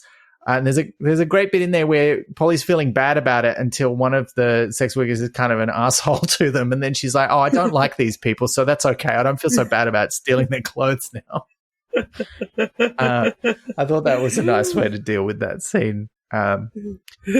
Yeah, but and then when they're getting ready and they're putting their clothes together to dress up as women, so they're now, and this is where we start to get deep into it. Like they're girls who are dressed as boys who are dressed as girls again to sneak into a keep. But Jackrum says, "Oh no, you won't get me in a skirt. I'm not doing that." He says, "I'll wait outside for you, and if you give me a signal, I'll round up what's left of the army out here and break down the gate." So they get inside. It all kind of works pretty well until they get into the gates, where immediately they are found out and arrested. He's like, "You're not real girls," until they prove that they are, which I was not ready for that. That's probably the most explicit sort of physical, anatomical scene in all of Terry Pratchett, where Shufti just sort of lifts up the dress. "Excuse me, I've got something you need to look at." And you're like, I was not ready for that. But that's a good response, I feel. And then they backtrack. They're like, "Oh, we're so sorry. Oh, this is very embarrassing. All right, just go with the other washerwomen," which is when they find out Blouse has successfully infiltrated as Daphne, in inverted commas. And has a date. He does have a date with a guard who he thinks he's going to break the neck of after stealing his keys. And you're like, mate, you haven't thought about this. This is famous. Like early in the book, there's that great bit where he's cut his hand whilst practicing with his sword, and the hand that he's cut is the sword hand that he's holding the sword with. And you're like, how? You can see how you do it, because you'd be like, You throw it in the air, you catch it the wrong bit. I think if you're throwing it in the air, you're already doing it wrong. But like he's reading one of those fancy boy books. Like it probably says throw it in the air, catch it like while you're doing a twirl, and then like stab the guy. Like the problem is his books. Yeah, that could be. But there is a real Danger 5 energy to this whole sequence. Yes, that's There's true. a what? Danger 5, if you haven't seen it, is my Adelaide Pride coming through, but it is this amazing series where it's like the 60s, but it's also World War II, and it's this elite group of like Nazi fighting like heroes, but they're just very silly, and there's like talking dogs, and there's like an eagle-headed lieutenant, and it's extraordinarily ridiculous. And if you haven't watched it, find a way to watch it. It's on varying streaming platforms depending on when you are listening to this. I have the DVD, Hell yeah. so I don't have to worry about that. First season, second season. Second season, you can skip that, but like first season, yeah, do it. Okay. Yeah. The regiment, well, now they're in and they're safely ensconced in the realm of the washerwomen, doing all of the washerwomen stuff and picking up gossip and news from the outside.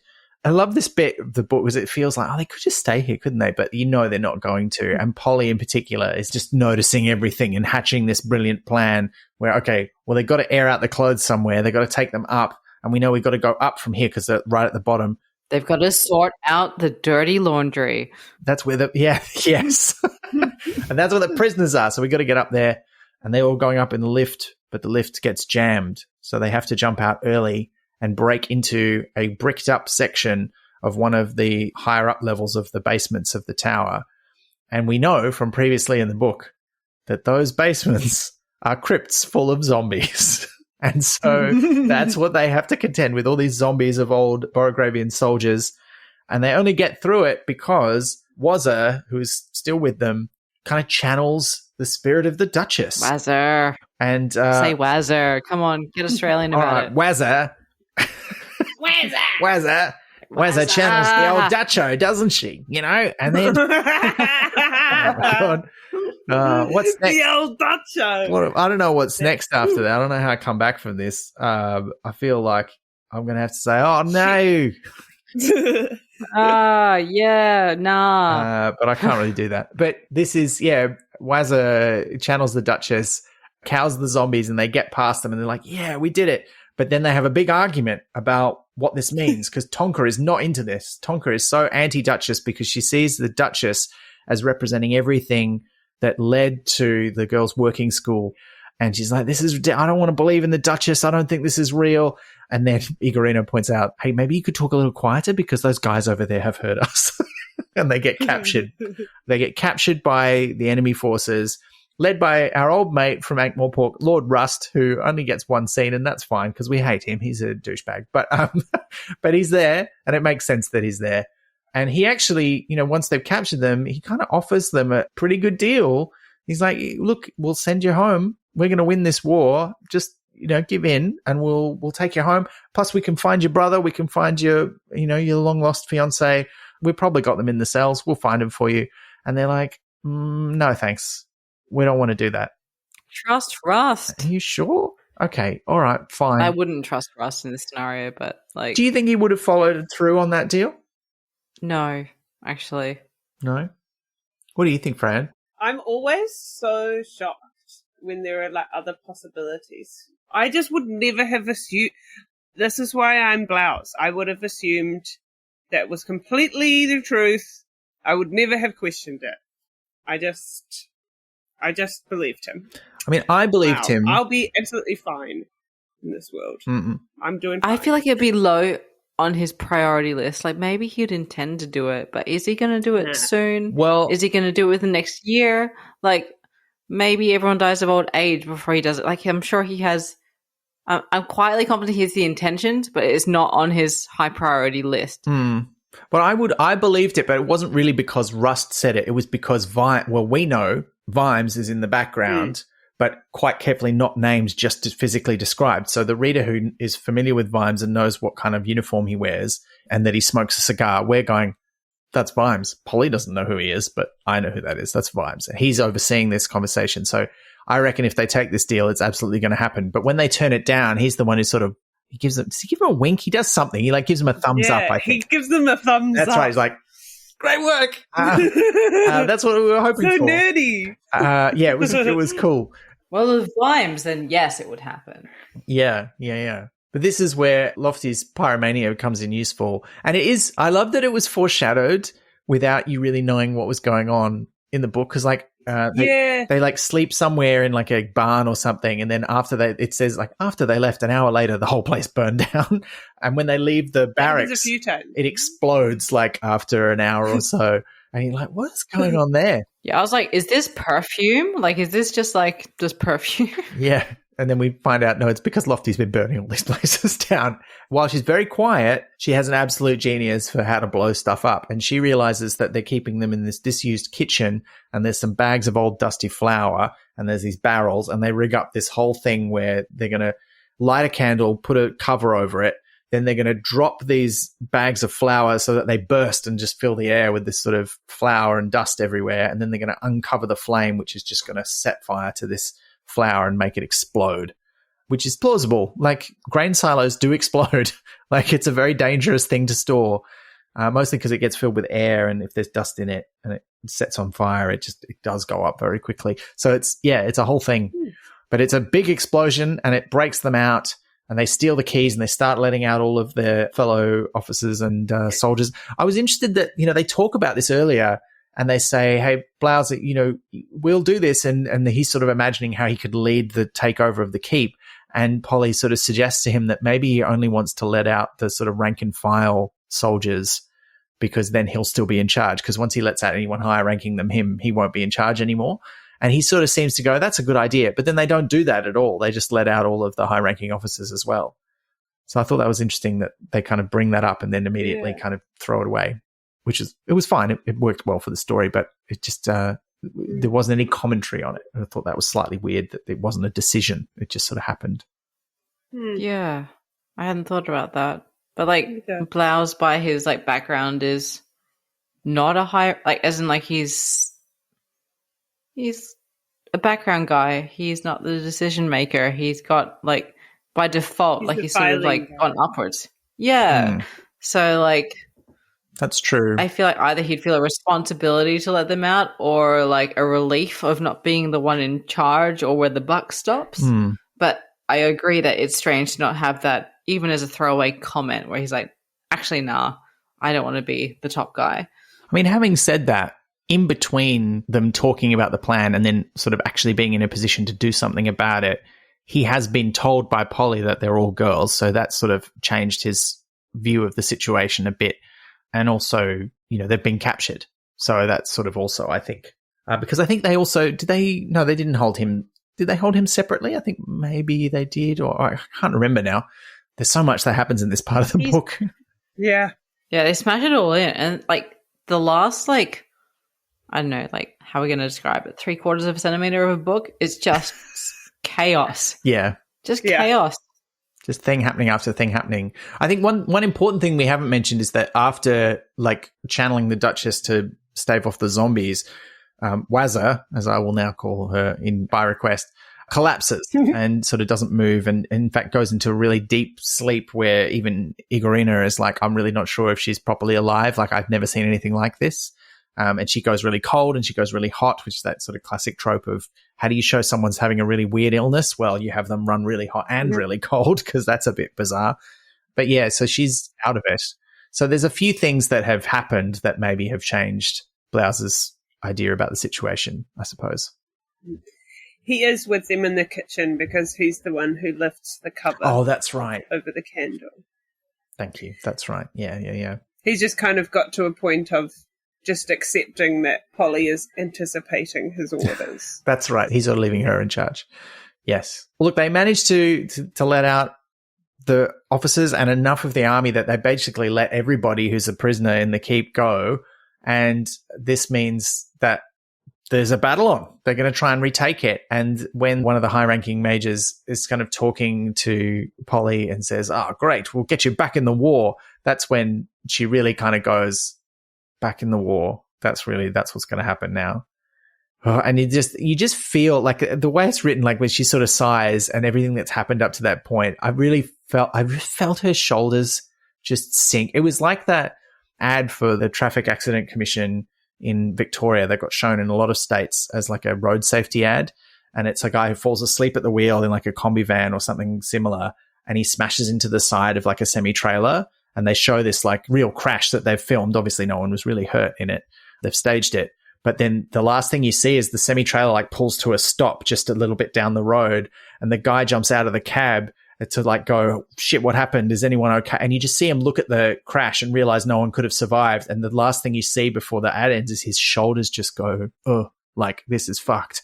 And I just kind of imagined Polly doing that at this moment, where she's like, we've come so far. We've actually got what we wanted. We've freed our own side. And we're just going back into another cycle of war. This is shit. And that's kind of how I felt at that point. Traffic ads got some power in them. Just like Terry. Yeah. It is. It's so, the men take over because that's what men do. Is that the line? Something like that. Well, there's a line around this part of the book where they kind of use the metaphor of the soldier needs an officer and you try to get a good one who you can kind of influence, but on your own you can't really do anything. And they use that as sort of a metaphor for the gendered way that their society operates. And, you know, of course, our society is operated a lot of the time as well. Whereas a woman, you feel like you have to have a man, but at least if you can find a good one who you can kind of get to do what you want to do, then you'll be all right. But if you're on your own, like you can't own property, you can't inherit anything, you can't, you know, in our world, you couldn't have a credit card, you couldn't enter the Olympics, like et cetera, et cetera. Not that having a husband would help you enter the Olympics back when women couldn't be in the Olympics, but for like tennis, like, you know, you'd be a tennis player like with your name, and then if you got married, you're Mrs. like whatever his name was, like that. And that's still on a lot of our like lists of like our female tennis champions. It's like Mrs. Who's a what? Like you have their maiden names, and then you have Mrs. They don't even have their first names anymore.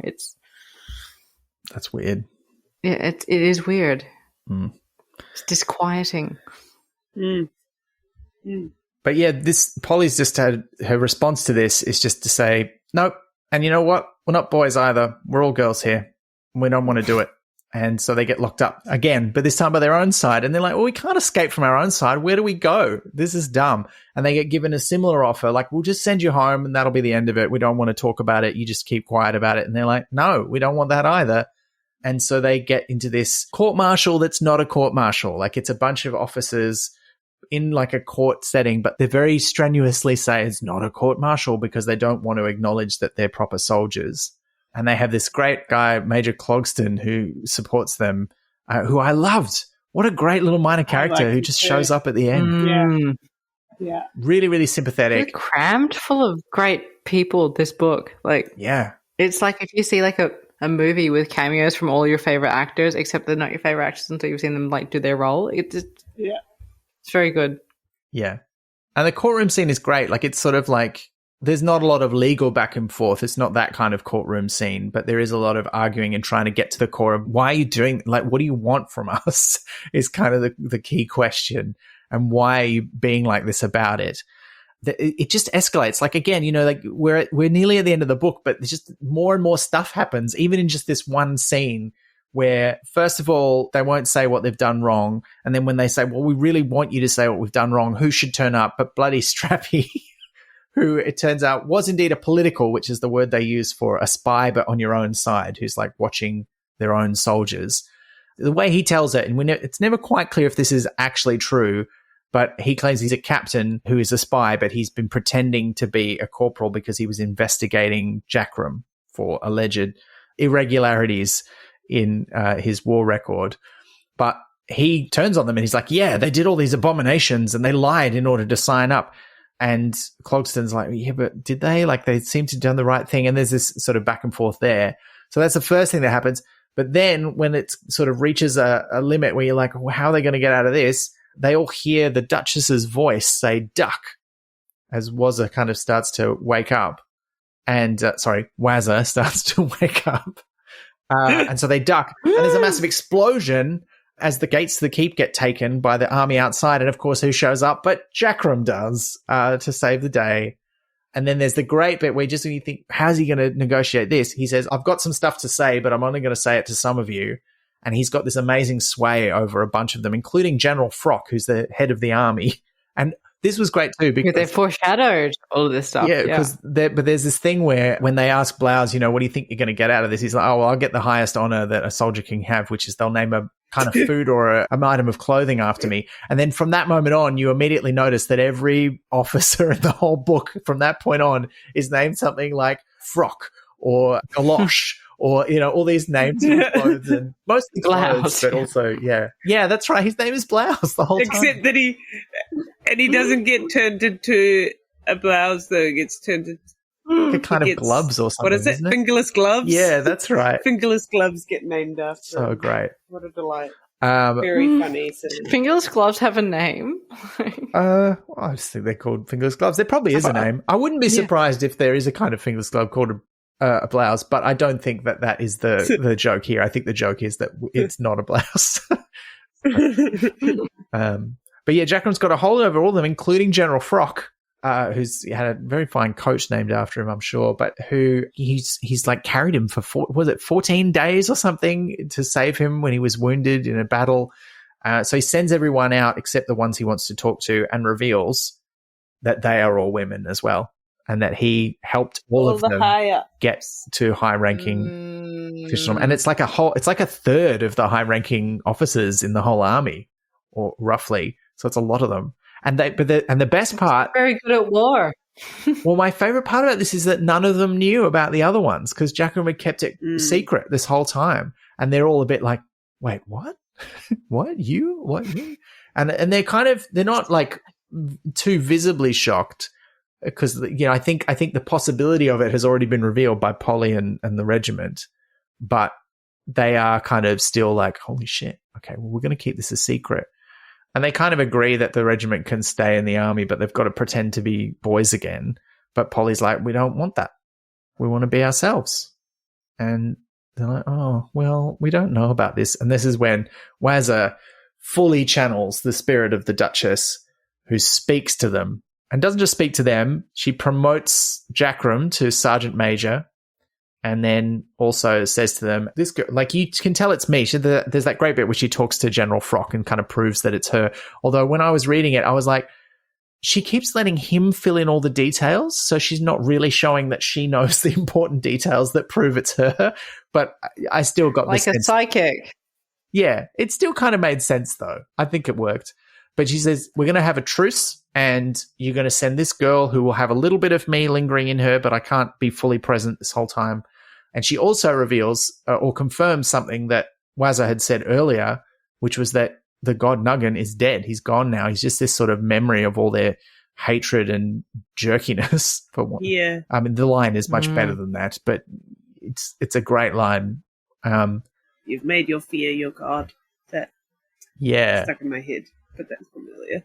I think it's quite similar to that, if it's not that here. Yeah. It's a similar kind of sentiment, which I thought was great.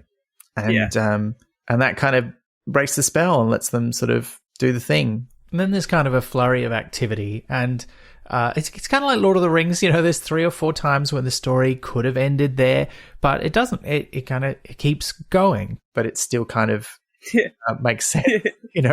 They do surrender. They take the white flag. Well, they don't surrender. They call a truce. And Polly takes the orders across and ends up speaking directly to Vimes, who wants to know what the people of Borogravia want, not what the brass of the army wants. So he talks to her like in private. There's that great bit where he says, what are you proud? Like she says, we're a very proud country. And he says, what are you proud of? And she's like taken aback. She has to think about it. She goes, oh, yeah, well, don't really have that much to be proud of. Like, we're pretty crap as a country if I think about it, but we're still proud. And so she sort of negotiates how that's going to work. They're going to buy some food so they don't all starve on credit. And that's like agreeable to the pride of the nation. So Vimes kind of figures it out with her and then goes in to talk to the actual people in charge and convince them that that's what they're going to do. And there's that great bit where he says, I did used to be a sergeant, so I know how to do this, which is very cute. I mean, we also, at this point, we find out that Maledicta is a woman as well. which we hadn't found out until that point. And then there's like this kind of one more scene before we get to the end of the book, where Polly goes back to see Jackrum. Although, importantly, she does find Paul, who's been kept safe by Vimes. And has been given some chalk. Yeah, that was really kind of beautiful. We don't get very much Paul time. Very little Paul time. That's true. Oh, and it was that Vimes had put him away carefully so that he couldn't be used to fuck with Polly, right? Which I was like, good shit, Vimes. Got him some chalk. Very pleased with that situation. Yeah. So it was okay that we only saw him flare half a page. Yeah. I guess it's also important to see Paul through Polly's eyes, because like that's the most, like if he was disappointing and not matching like the person she had to protect, the gentle giant kind of guy, it would have undermined a lot of the book. So maybe like I would love to see like them together, but seeing him through her memories perhaps was necessary. Yeah. Yeah, for sure. Yeah. But also we were robbed. I know, and they do find Shufti's young man, or at least one who matches the description she can remember, and that's a great scene as well. I love that. Great bit. Because also her shit has been building, just slowly realizing her feminism and desire for independence. And then it's such a satisfying... What does she do to him before he leaves? She says, give me my sixpence back, you bastard. Give me my... Like, yeah, so good. Because they were supposed to split it. I feel like if that had been her motivation all along, it still would have been satisfying. Like, it wouldn't have made sense for the character. But I like that, it evolves from, I'm going to find this guy, I'm going to find the love of my life. And then she's like, actually, I'm going to find this guy who got me pregnant and is a complete asshole, and I'm going to get my money back from him. Yeah. Yeah. He was like, good shit. What jerk does that? Because he steals it. Like, he takes it from her on the pretense that he's going to break it in half. They're going to split it. And give her half so they can find each other again. Yeah. Yeah. Bastard. Or He is a just bastard. taking her sixpence. Yeah, like, fuck that guy.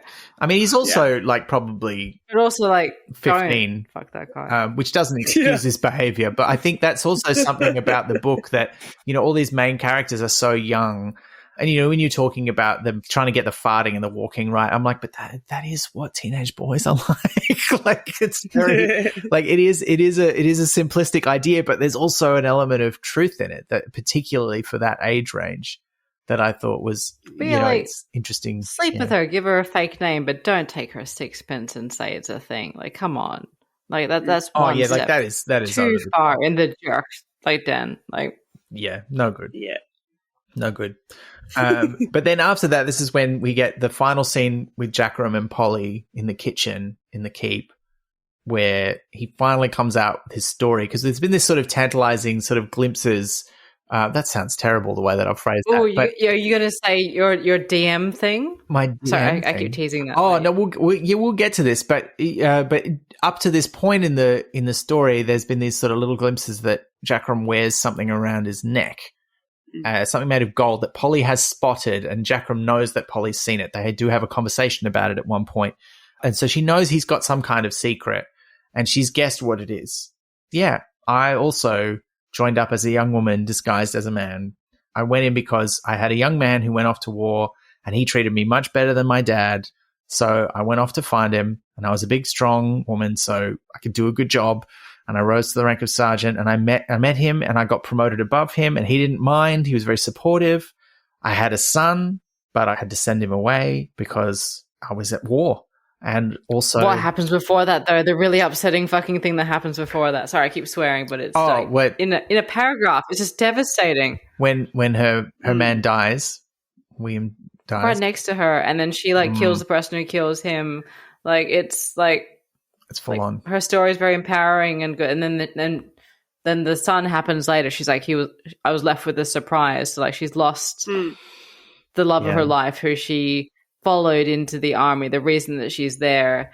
And then she has her child, but she sends the child away because she's fallen in love with being in the military as well. But it's rare that you can feel so a story within a story can make you so affected and invested in the characters. And I know it's the build-up of Jackrum before that, and you're seeing their backstory, but it was so short. It was like so brief, and yet you feel that moment so acutely, and it's just a turning point for that character.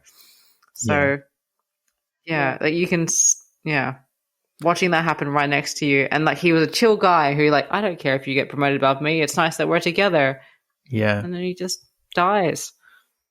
Yeah, it was devastating. I mean, there's several bits in this book that just are like, oh, and this is probably the last really big one in the book where you're like, I mean, there's another one after this, but it's more of a nice one rather than a devastating one. But this one was pretty full on.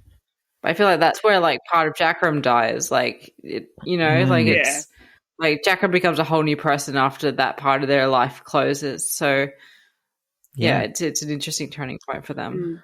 And now they're changing again because they realize that maybe they've lost that love for war that they or being in the army that they once had. Now that they're starting to think about was it okay for me to stab those 3 guys? I don't know. It's kind of how he phrases it. And also, one of the things that is the clue earlier on is that Wazza, when channeling the Duchess, says something to Jackrum about, oh, you should go and find that sword in this place. He very carefully gives nothing away, but Polly notices that he's very carefully giving nothing away. And this is where this comes out, is that he knows where his son is. He's like done very well. He's apprenticed to a blacksmith. He makes these really amazing quality weapons, and he's got all these children.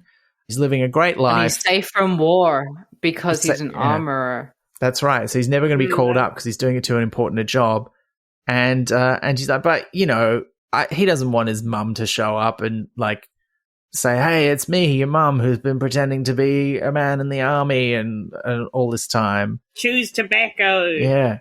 And gross, abominable woman. Yeah. And so Polly says, but what if his dad shows up? And that was like, ooh, that was amazing, that part. I definitely did not remember that bit of the book, but I was like, oh, that's so good. Yeah. And then there's this line, the last line of Jackrum present in the book. We hear from Jackrum remotely later on, but it says, Polly paused when she got to the door. Jackrum had turned her chair to the fire and had settled back. Around him, the kitchen worked.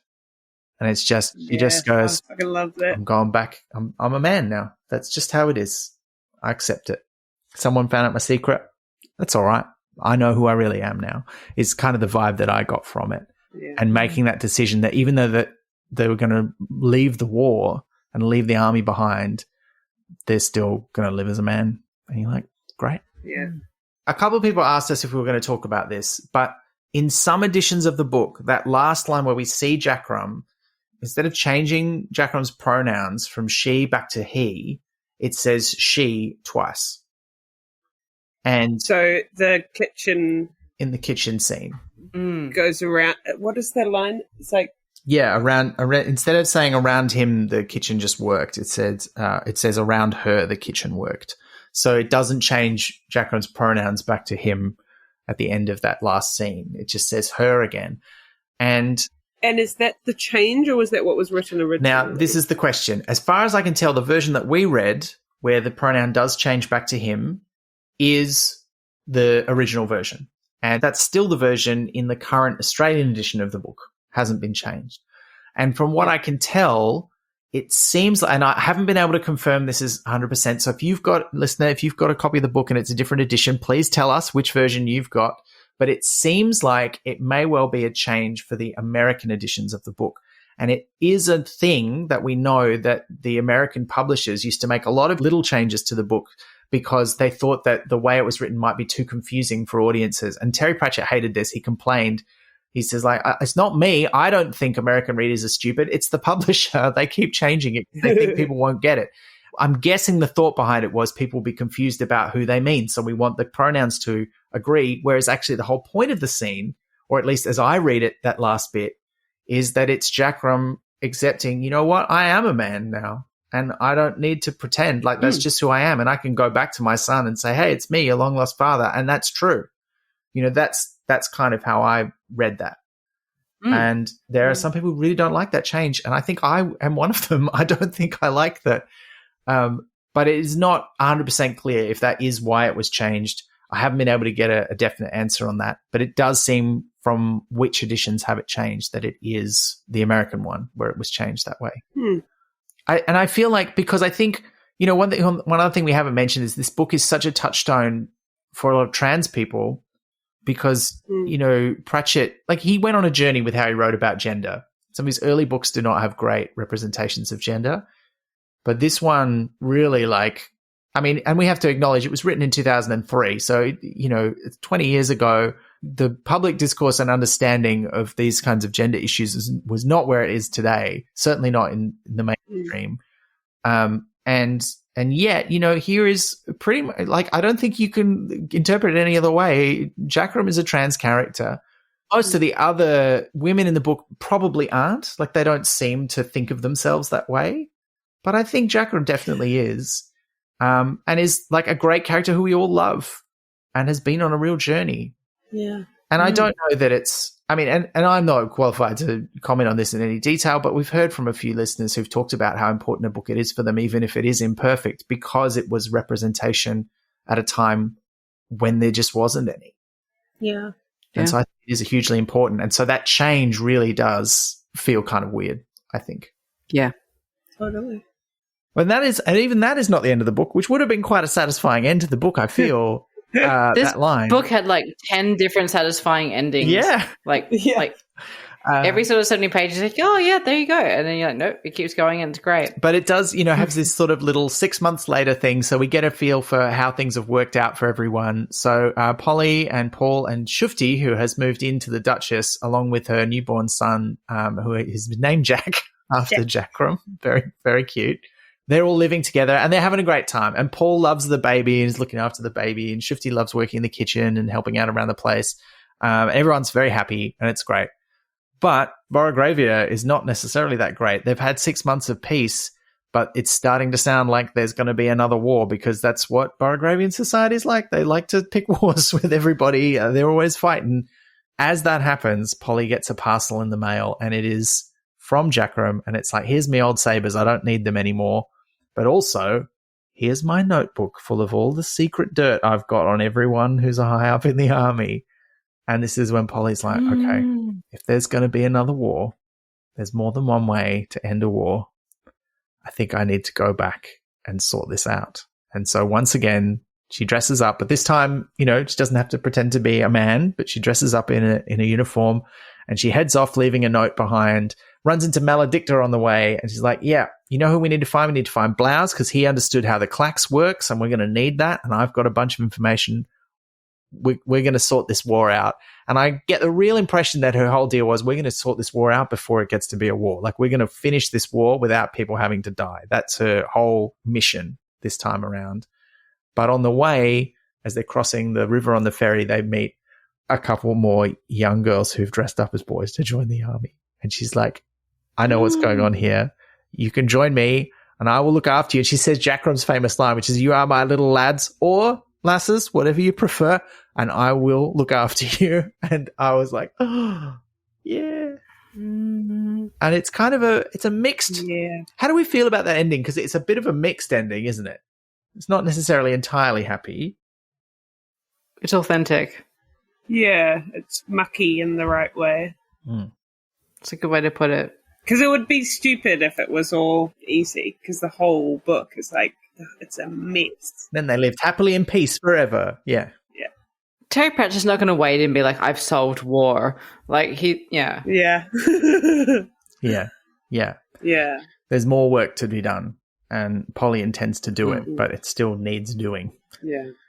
Look, that's the end of the plot. And we have sort of barreled through the end part of that, but there's so much that happens in this book. We should get onto some listener questions, but before we do that, are there any favorite lines or jokes or any bits that people want to mention that we haven't mentioned? I mean, there are a lot of it's very funny and there's a lot of good gags. I can see, Freya, you've done the same thing as me. You've got a bunch of tags in your copy of the book. There's so many of them, though. I even went through and took some out, which was because I was like, there's too many in here. Yeah. It cracks me up heaps, but I was mostly marking the bits where I was like, "Gadonk," something makes sense to me, and that happened a lot of times. Yeah. Are there any particular ones you'd like to call out? a couple of things. These two bits that are related in my mind. I wonder if they're related in your minds. Mm-hmm. When they're talking to Corporal Skellett, 3 parts, and he reveals that he has eaten the leg of his friend, and his friend ate his leg, and they're all very shocked and freaked out. And Tonka goes, "But that's cannibalism," and 3 parts goes, "No, it's not officially, not unless you eat a whole person." Military rules, which I think is just fucking delighted me. And then also when they talk about theatre, and they're having theatre explained to them, is sort of similar to how the newspaper is explained, and they're like, it's very abominable, people in a room watching other people, but also when they're talking about a Punch and Judy show that once happened in the town, then they dragged the man away and it became an abomination.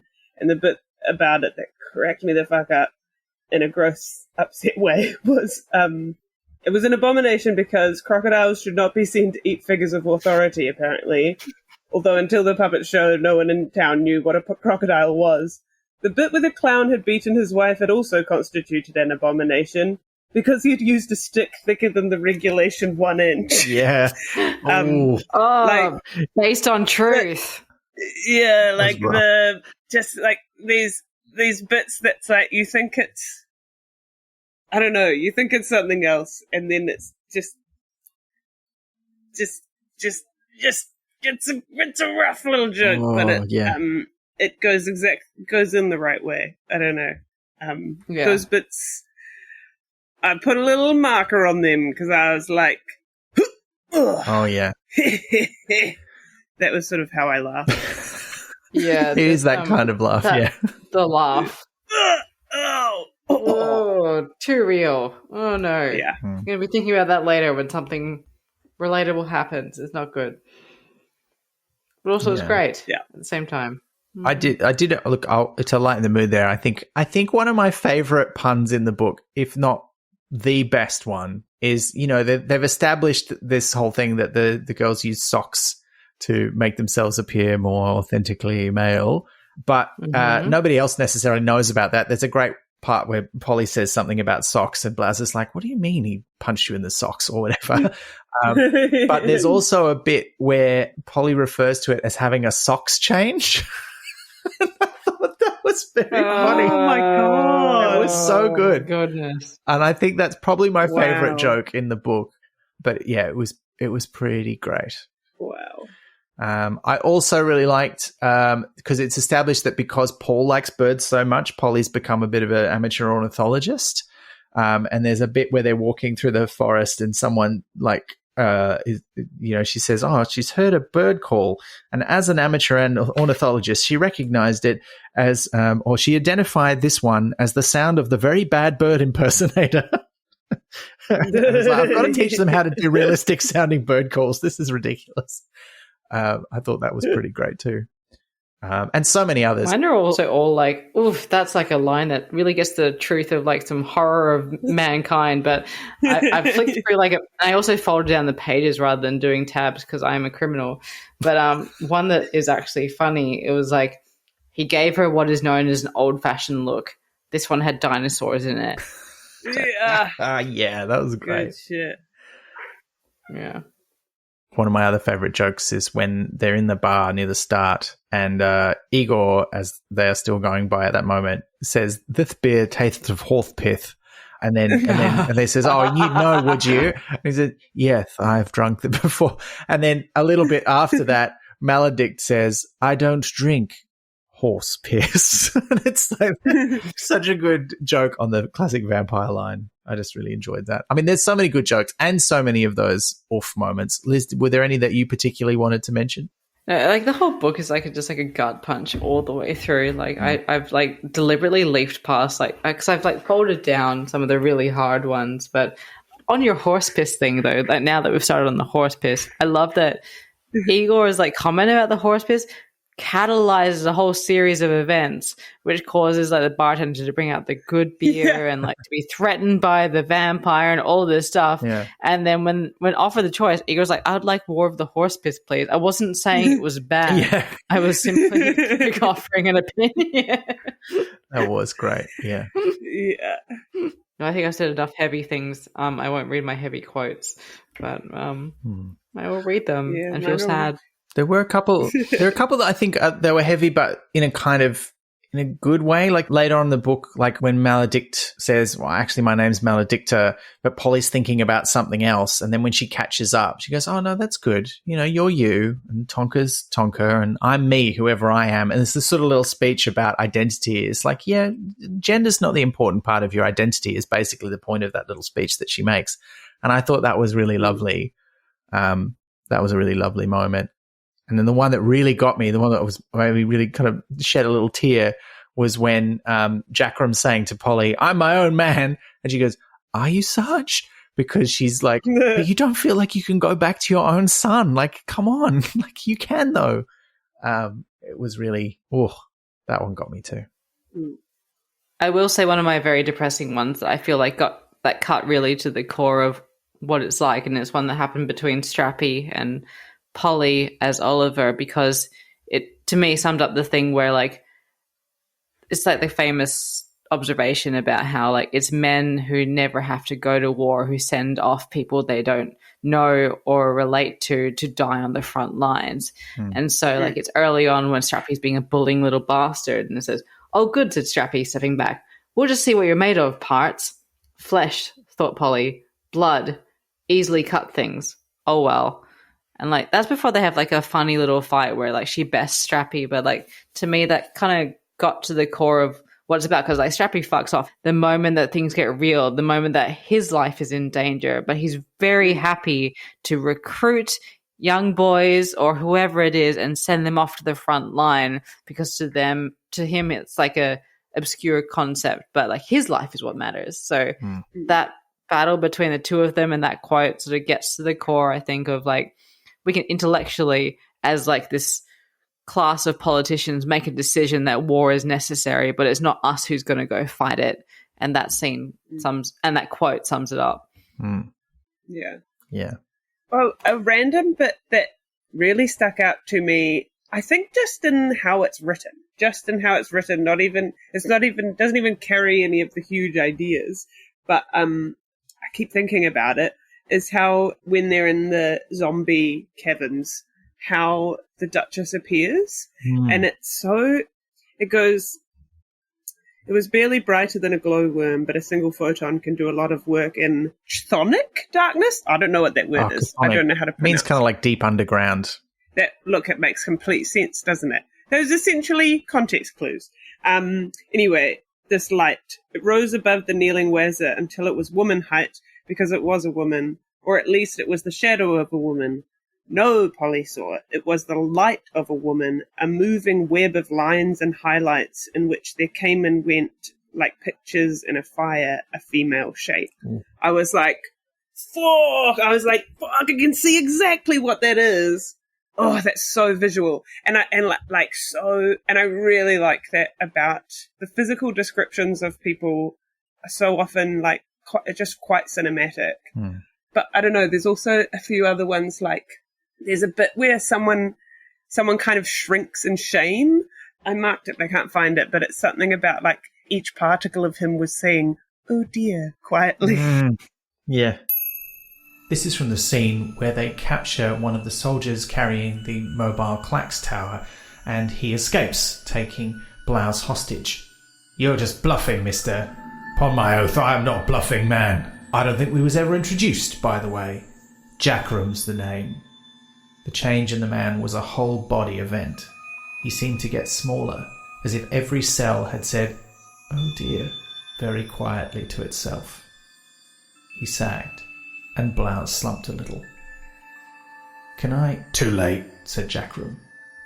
Polly never forgot the sound the arrow made. All of these little bits just so recognizable in the old mind's eye, but in a way that, like, you know, that thing where you haven't seen it before, but you have seen it. You haven't seen it described, but you've seen it. You've felt it. Described so perfectly. I really loved it. Yeah. Not that I have seen an apparition of a god or anything, but No. if I did, I'd know how to describe it now. Yeah. That was glorious. Yeah. And a nice little bit of a little Pratchettism where he throws in like a few scientific terms in there, even though what he's describing is entirely paranormal. Yeah. Yeah. I really love that too. Really cool. Are you saying ghosts aren't science? I'm sorry. I'm sorry, Liz. I'm so sorry. But look, we should get into some listener questions. We've got a whole heap of them. Thank you to everyone who sent them in, particularly the Discworld Reddit community really came through with a whole bunch of questions. We are not going to have time to get through all of them, but let's see how many we can get through.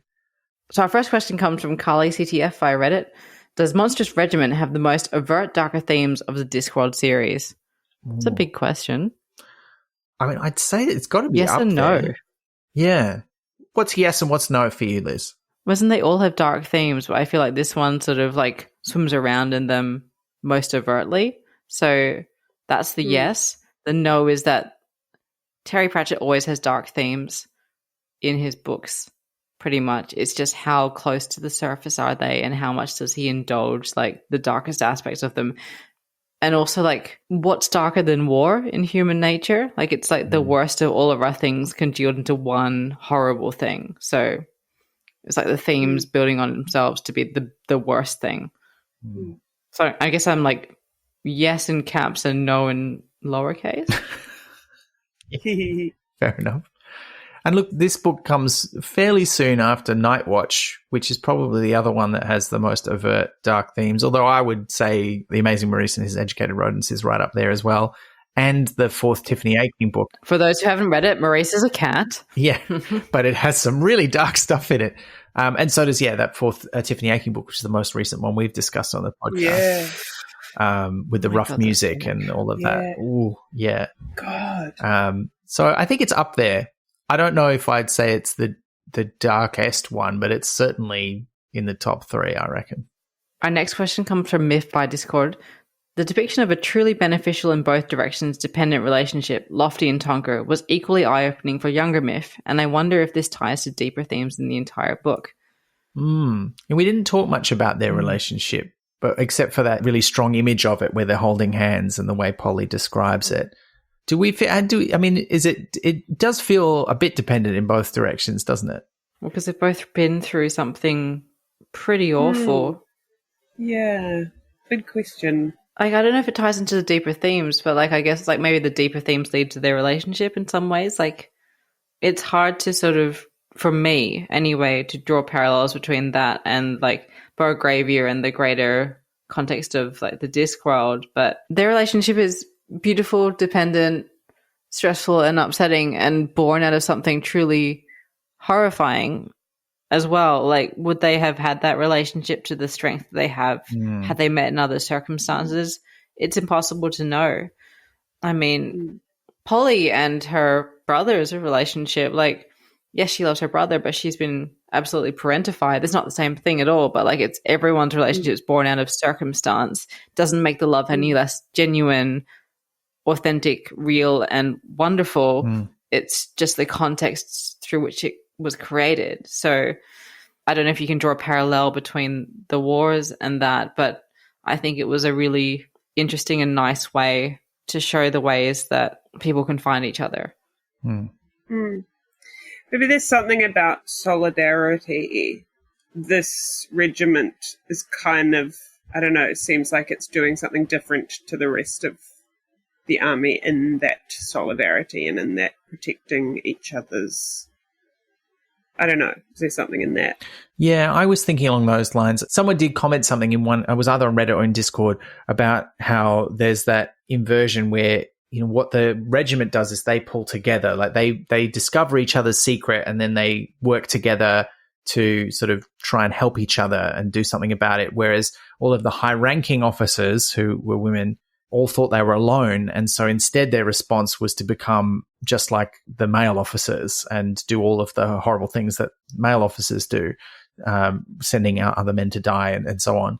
And so there's a difference there that, when they have this relationship, there's something there, I think, with Tonka and Lofty is that they've pulled together and so they've become something greater and they help each other out and they've survived. Whereas the girls who didn't find something like that in the working school were like kind of broken by it in one way or another. Like even Wazza is kind of broken by it, although in a way that ends up kind of working out, but still has to go through this horrible thing and feels quite alone until she finds the regiment.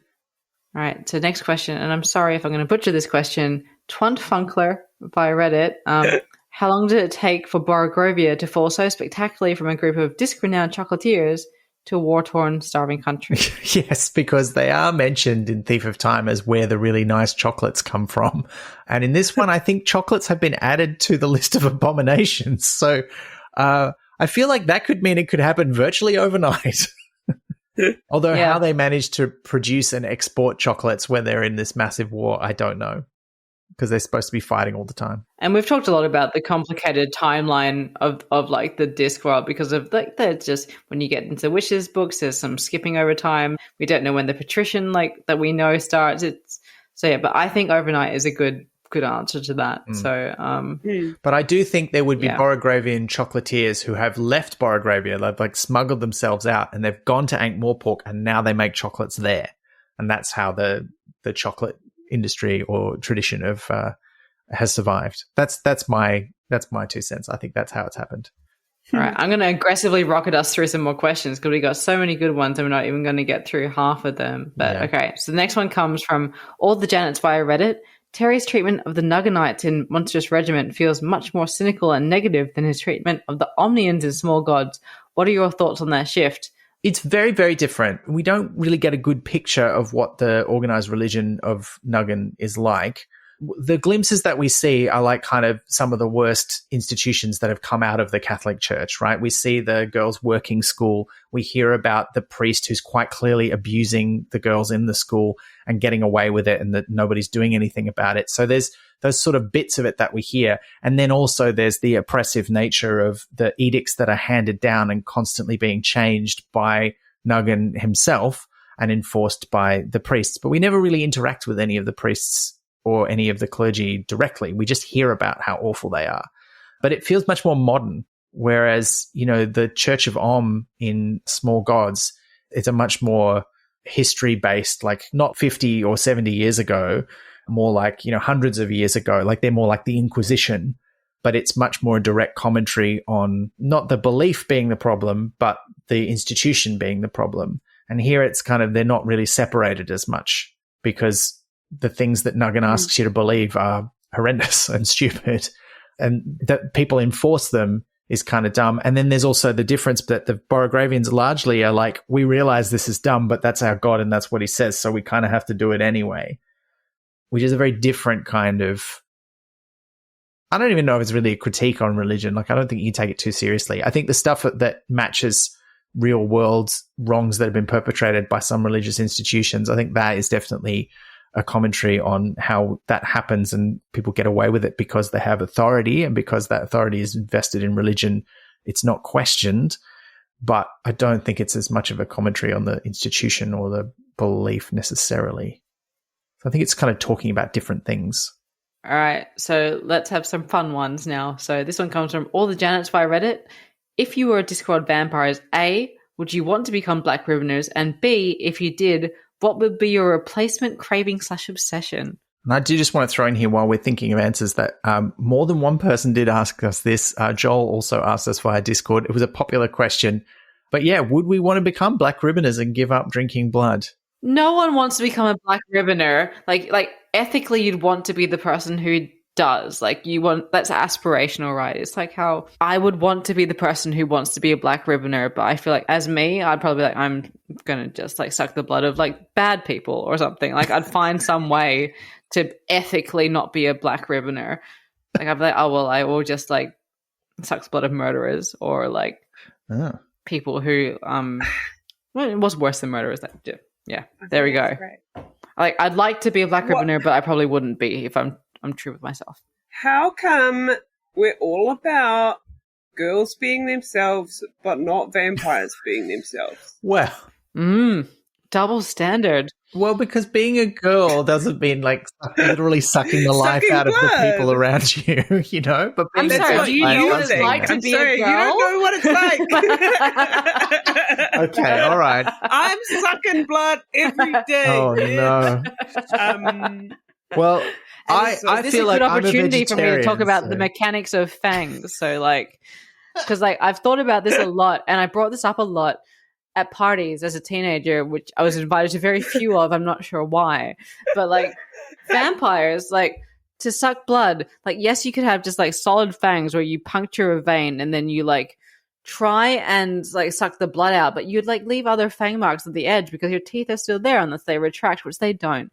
So like to actually work, you'd have to have like fangs that are hollow with a hole at the end so that when you puncture into the blood vessel, both of them function like straws so you can, while they're in there, suck the blood out. And like, yeah, that's the only way it would rationally work to leave the kind of fang marks they have in movies. So there we go. That's not an answer to the question you asked, but that's the question I've been answering that hasn't been asked for like 20 years. So you're welcome.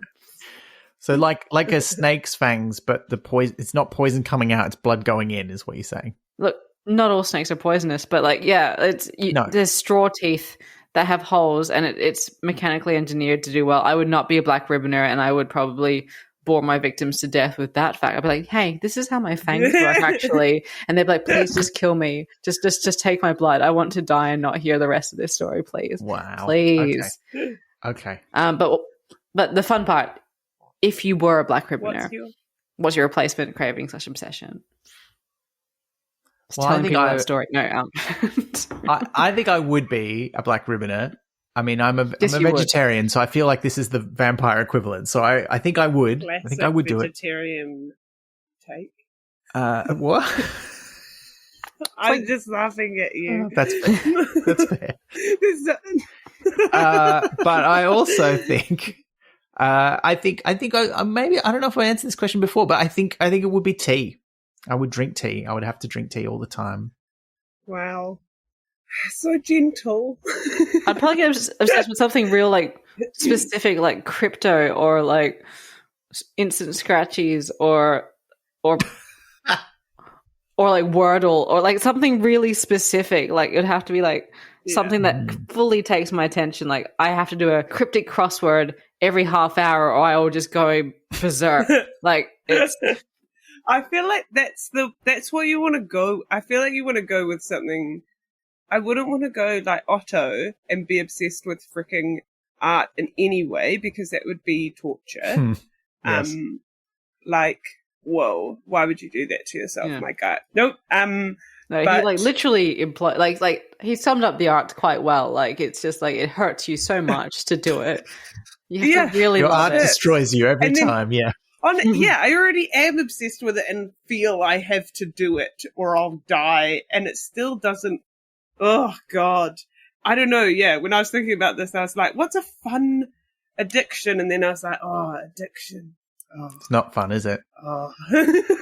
Yeah, because as soon as you're addicted, it's not fun anymore. Oh, no, it's like, do my cat's cradle or I will kill you. Like, it's just like...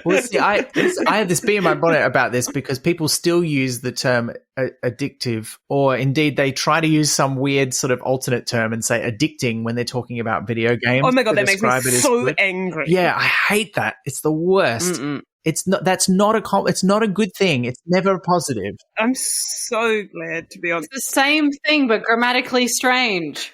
Like, it's just unnecessary. Oh, I mean, to be clear, I'm not really sorry. I'm slightly angry at the word, but I'm more angry at the sentiment. But I agree with you. The word is also maddening. Yeah, so it's not good. As soon as something becomes an addiction, it is not, by definition, it's not. I should say, we had another listener, Griffindorphins, who said, sorry, Griffindorphins is the name. It's a good username. I want to get it right. But they responded to this question and said, we're pretty sure the answer for the Pratchetters would be Discworld books and puns. And I think there's something, there's some truth in that, I think. They know you. They do. They see inside. They got us. I do feel seen. It did used to be cryptic crosswords, though. Well, they are good. That rocks. Liz, can I throw one in here that we haven't done? but I feel like we had a couple of people ask this as well. One of them was, if we could add an abomination into the big book, what would it be? Like, if we could prohibit people from doing or enjoying or watching or seeing or just prohibit something as a god, what would it be? And a couple of people asked if we could have an item of clothing or a kind of food named after us, what would it be called? And which one would we prefer? It says two very different things. They are. So much to consider. I mean, I guess I'd get rid of a large chunk of reality TV. Like, there's a section of it that I really love, and there's a section of it I really hate. So I guess it would be like, the section of reality TV I don't like, the bit that I like can stay. So, so you'd have to think very carefully about how to define the one that you don't like. No, I've defined it. It's the ones that I like can stay, and the ones that I don't can go. I don't know what those are. How do you communicate that to me? It doesn't matter how. Like, I don't have to communicate it to you. It's fine. What's left? You just got to figure it out. Yeah. You're too real. Certain series of The Bachelor and Bachelorette, fine. Some, none. No, none of that. Survivor, okay. Amazing Race, definitely. But, like, you know, it's case by case basis. Well, I knew The Amazing Race. I knew that was in. That's because The Amazing Race is amazing, and I'd fail at it, and so I have to watch other people succeeding. So it's good. Yeah, okay. I think one of my abominations would be the phrase "going away." Like when people describe like a feature being taken out of a bit of software or a service they're no longer going to provide, and they say this service is going away. I'm like, no, it's not going away. You're choosing to end it. Describe why and take ownership of that choice. It's not going away by itself. I hate that phrase. It's so funny. It's one of my irrational hatreds. I really just hate the way pretty rational. Well, it's just such a weasel phrase. It's just a nothing phrase. It just sort of takes. It's such a passive way to say it and take out the responsibility. I just hate it so much. Should we just abominate euphemisms? Like, no. Some euphemisms are great. They're fun. What about just like imprecise language? Yeah. Oh my god. Vagueness. You are destroying all our careers, Freya. What are you doing? the very literal literary books. Yeah. Oh my god. She was sad that man was bad to her. The book is finished. It's perfect. That's what's the opposite of abominable? Delightful? Huh. Don't know. You guys got that straight away. Well, we were both a bit doubtful about it though, so I'm not sure if it's the right. There's a question mark at the end. We both did the same thing, but we spent a lot of time together. The fact that you both said it made me. That's the truth now. Okay, it's wikiality It's at what work. happens to me. God. Yeah. What about if you were going to have something named after you? Would you prefer to have an item of clothing or some kind of food? And what would it? Food. You were very quick off the mark with that. Clothing. Would you go clothing? Okay. Why clothing? And what kind of clothing? I didn't say what kind of clothing. But like, I just feel like an Elizabeth food does not sound appetizing. Mm. An Elizabeth. Like, yeah, I just feel like people are like, oh, I think it's. I've served Elizabeth for dinner, and like it does. I think it sounds more like a dessert, and it sounds a little bit. It sounds like it comes with a ruffle, and I just they do. It was more last names. Would people want to eat a flux? Like I don't really feel like that's like something you want served up on a plate, and like yeah. Okay. You can't make the name Flux not sound cool. Unfortunately, it's always going to be cool. Yeah. So maybe it's a clothing item. I would happily eat a Flux, and I would also wear the shit out of the Flux. Okay, well that's delightful. And the extreme opposite of abomination, and makes me not sure which one to choose now, but I feel fine with either way.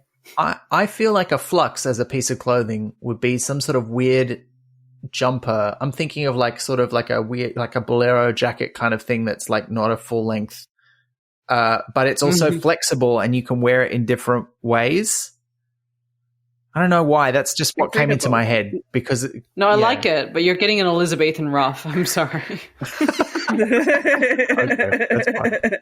Ray, you said food, and you were very clear that that's what you prefer. What kind of food? Like, you don't have to be specific, but do you mean would it be like a dessert or? Yeah, I don't know. Food it was very easy to answer that it would be food and not clothes, but beyond that, very unsure. Obviously, it should be delicious. Mm-hmm. Would it be called a Sadgrove? What time of day does it suit? I just had a feeling it might be a bit meaty, which I'm sorry, Ben. No, that's okay. Vegetarian. I don't have to eat it. Breakfast, okay. I just feel like Freya, I don't know, it could be like a bear steak. That's amazing. Yeah. I feel like, that's what I got. Okay. Just a bear. Wait, do you mean a steak with nothing on it, or do you mean a steak made out of a bear? Oh my God, I meant a bear like a B-A-R-E. But, I mean, there's so many options now. The world's opening up. Maybe it is a steak of an animal that we don't normally eat. That would be better because then it would have to be kind of invented as a dish. Okay. Something that doesn't already exist. I reckon I could go either way with this. I could go food or clothing. It would be called a Mackenzie. I feel like there probably already is some sort of clothing called a Mackenzie. Like there's so many people called and it's Mackenzie. definitely a tie. Yeah, it feels like it's something toffee, doesn't it? Like a tie or it's the way you tie a tie. Oh, it's a knot. It's a kind of tie knot. Okay, yeah. Okay, yeah, I could see that. I don't know that I prefer that now. So now I want to say I would like to be a food, but I would like it to be a breakfast food. And I would like it to involve eggs and mushrooms. In fact, that sounds right. Yeah. Delightful. You know, there's like different names for like Eggs Benedict. Eggs Mackenzie. Yeah, an Eggs Eggs Mackenzie. Mackenzie has a gorgeous ring to it. Yeah, I like that. And it could be an Eggs Benedict with portobello mushroom. But yeah, with a portobello mushroom instead of ham. Like there's no meat involved. Yeah, I'd be happy with Delightful. that. That's pretty great. I mean, you've actually created a meal, whereas like Eggs Mackenzie. Yeah. There you go. Yeah, there we go. All right. I'm really happy with that. Now. Also, now my nickname is going to be Eggs, isn't it? Yeah. I'm sorry, but it's going to be. Yeah. Damn it. I walked in. That's a delightful nickname. Yeah, and also a delightful dish. So I really want steak. Okay, so I'm not quite sure how to say this because it's 2 5s, so I'm going to say them as S's. From Base of Ort via Reddit, what would be your ideal scubbo recipe? Ooh. And we decided this was kind of like homeopathy, right? It's like a really thin soup with just a touch of whatever you can get in it. So what would be the thing you'd hope you could get to put in it? Isn't it just like when you like clear out your fridge and you make a meal in water, but like with the things you have? Yeah, but what would you ideally hope that you had in order to make it? Like, what would you find in the dregs of your fridge that would make you go, oh, yes, excellent, this is going to make a great scubbo? A lapchung. A lapchung? You won't like it as meat, but it's like a dried Chinese sausage that you get. You don't even have to keep it in the fridge, but it's like real fatty. You often like just put it in the rice while you're cooking it. It flavors the rice around it. It is delicious. You should only eat one, so I always eat 1.5. It's great, and it flavors everything around it. You don't have to add salt. It's got fat in it. It's just beautiful. So okay, that's what I'd want in a scubbo. I'll pay that. Amazing.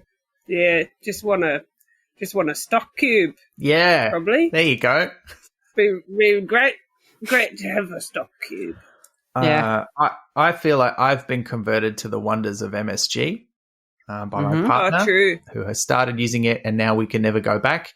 So I feel like that would be the thing. I think whole armies would have marched much more upright and excitable if they'd just had like a packet of MSG and they could just add a little pinch to whatever. Just really good. But actually, I also think maybe Vegemite. Like a little bit of Vegemite goes a long way. Oh, Australians. I earned that one. Was your motivation though, like to have a delicious time, or for your army to march? Because if your army is to march, then you'd want to have like how did they first find out about like dexamphetamine? Was like they gave that guy like a bunch of them, and he skied for like 7 days straight. Like, it depends on what your end goal is. Well, I mean, that's the most effective scubbo recipe, maybe, but I don't know if it's my favorite. It just says ideal scubbo recipe, so I guess it depends on what your end goal is. And my end goal was to have a delicious time, not for my army to be like, and now we're going on to like be an army. I think my goal's the same. Okay, all right. I'm gonna stop taking this to a weird place, I'm going to go to our final question, which comes from infamous brackets Lloyd Owens via email. What other hallucinations might a Discworld vampire project in extremis? Oh, yeah. So Maledict goes to a sort of weird place of basically American Vietnam movies like Platoon and Apocalypse Now and Full Metal Jacket. And also, this was Lloyd sent this in, and it just had some great suggestions, like maybe Otto would channel like Robert Mapplethorpe's art or some photojournalism. And I thought that was a great suggestion. Pixar Spider-Man. Yeah. That's one of the suggestions. Yeah, I'm not just saying that. That was great. But what else could you hallucinate? Let's go with the same vibe. Like if you're in a war, you hallucinate round world war movies of a particular kind. So maybe if you're in Ankh-Morpork, you're in this bustling metropolis and you're a black ribboner, but you can't get whatever it is, like run out of tea or crosswords or whatever. What do you start hallucinating? I've got it, and it is the entirety of Casablanca, except it's starring Nobby. Okay. That's very specific and weird. I like it a lot. And you had it right there. Yeah, it was ready to go. It was ready. It was amazing. I think the one I'm imagining would be video game related. I think Ankh-Morpork would start to look like it was made in Minecraft. That's what I reckon. Yeah. That'd be a good weird one, particularly if your obsession was like something game related.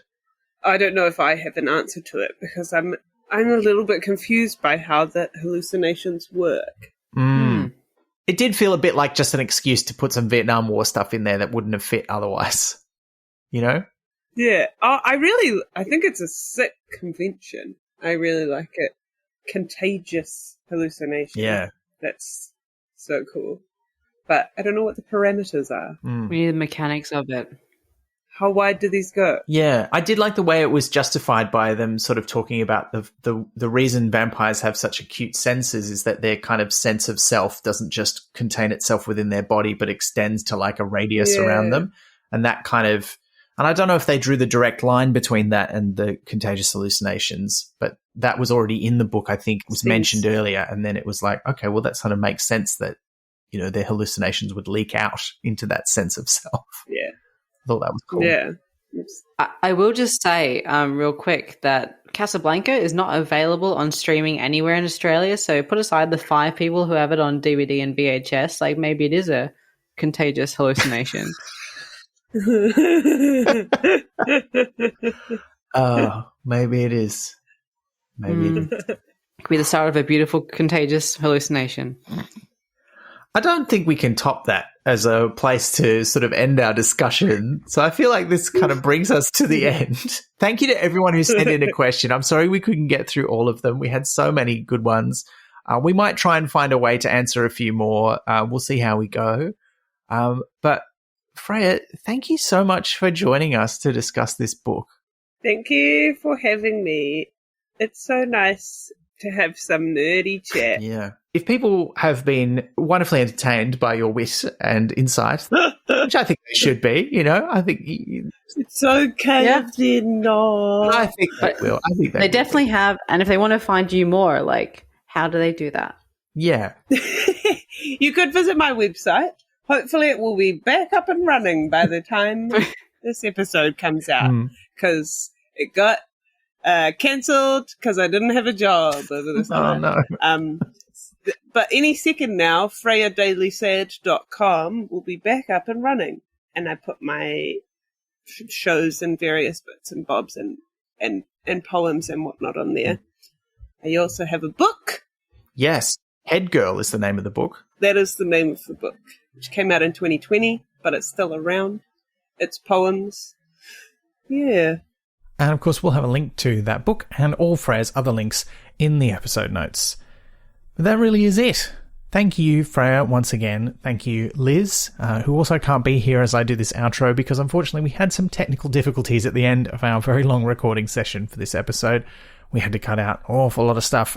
Some of that will be bonus bits, that we'll be releasing to our subscribers. So if you subscribe to us over on Ko-fi, you'll be able to access some of those in the near future, including a lovely bit where we talked about Wazza and Joan of Arc, which then turned out to be a question in the questions, which we didn't even realize. Anyway, those will be going up as bonus bits. If you'd like to access some bonus bits, it's one of the things we do for those who support the podcast. We are a small independent podcast.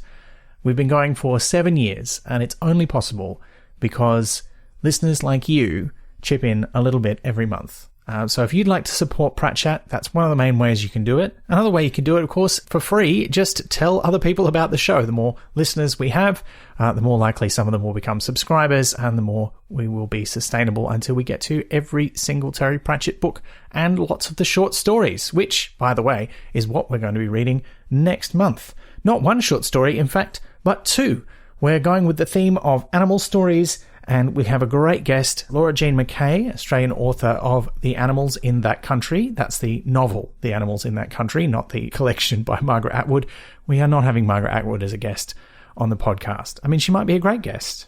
Margaret, if you're listening and you'd like to be a guest, but we won't be having her. No, we're having Laura Jean McKay, and we will be talking about 2 of Pratchett's animal-themed short stories. One is Hollywood Chickens, which, as the name suggests, is about chickens in Hollywood. That can be found in the collection A Blink of the Screen. And we'll also be reading and discussing From the Horse's Mouth, which is from the newest collection of Terry Pratchett's short stories, A Stroke of the Pen. Although you can also find an earlier form of the story titled Jono the Talking Horse in The Time-Travelling Caveman and Other Stories, or if you're lucky enough to have a very fancy limited edition of The Witch's Vacuum Cleaner, I think it's in that one as well. As usual, we'll be answering your questions, so if you have any questions about those 2 short stories, or I guess if you want to throw in a general question about Pratchett's short stories or Pratchett's writing about animals, those would also be great appropriate questions for this particular episode. You can send them to us over social media using the hashtag Pratchat77, or you can shoot us an email. That's chat@pratchatpodcast.com. Which reminds me, by the way, if you are a subscriber, and particularly if you're a subscriber at the Eek tier, it's nearly time for our yearly Eek Club special episode. That's right. Every glorious 25th of May, we make an episode where our Eek tier subscribers choose the things we're going to talk about. So if that's you, it's time for you to send those in. We'd really like you to do that by the end of April, so we've got time to organize some great answers and record that bonus episode just for you. Well, not just for you. That one we share with everyone. Don't forget, it's now officially announced that we will be guests for the Australian Discworld Convention, which is happening in Adelaide in July. So if you want to know more about that, head over to ozdwcon.org to find out how you can get tickets. And maybe we'll see you there. We're not 100% sure what we're doing yet, but there's some other great guests who'll be there as well, including previous Pratchat guest Tansy Rayner Roberts, who was on our last live episode we did at the previous Australian Discworld Convention. So we're cooking up some plans, nothing we can announce yet, but it should be a lot of fun. So hopefully we'll see some of you there. We always love to meet our listeners when we can. But that's it for now. Thank you for your patience, as this episode's taken a bit longer to make than normal. But we really appreciate you sticking with us. And until next time, remember, the real monster was patriarchy all along. You've been listening to Pratchat, the monthly Terry Pratchett Book Club podcast with Pratchatters Elizabeth Flux, Ben McKenzie, that's me, and guest Freya Daly Sadgrove. Pratchat is produced and edited by me on the unceded land of the Wurundjeri people of the Kulin Nation. Our music is by David Ashton. You can find us on social media as Pratchat or Pratchat Podcast, and you can listen to past episodes and support the production of new ones via pratchatpodcast.com. Join the conversation for this episode using the hashtag Pratchat76. Pratchat is brought to you by Splendid Chaps Productions. We make entertainment for your ears, like the Doctor Who podcast Splendid Chaps and time travel comedy series Night Terrace. To find out more, visit splendidchaps.com.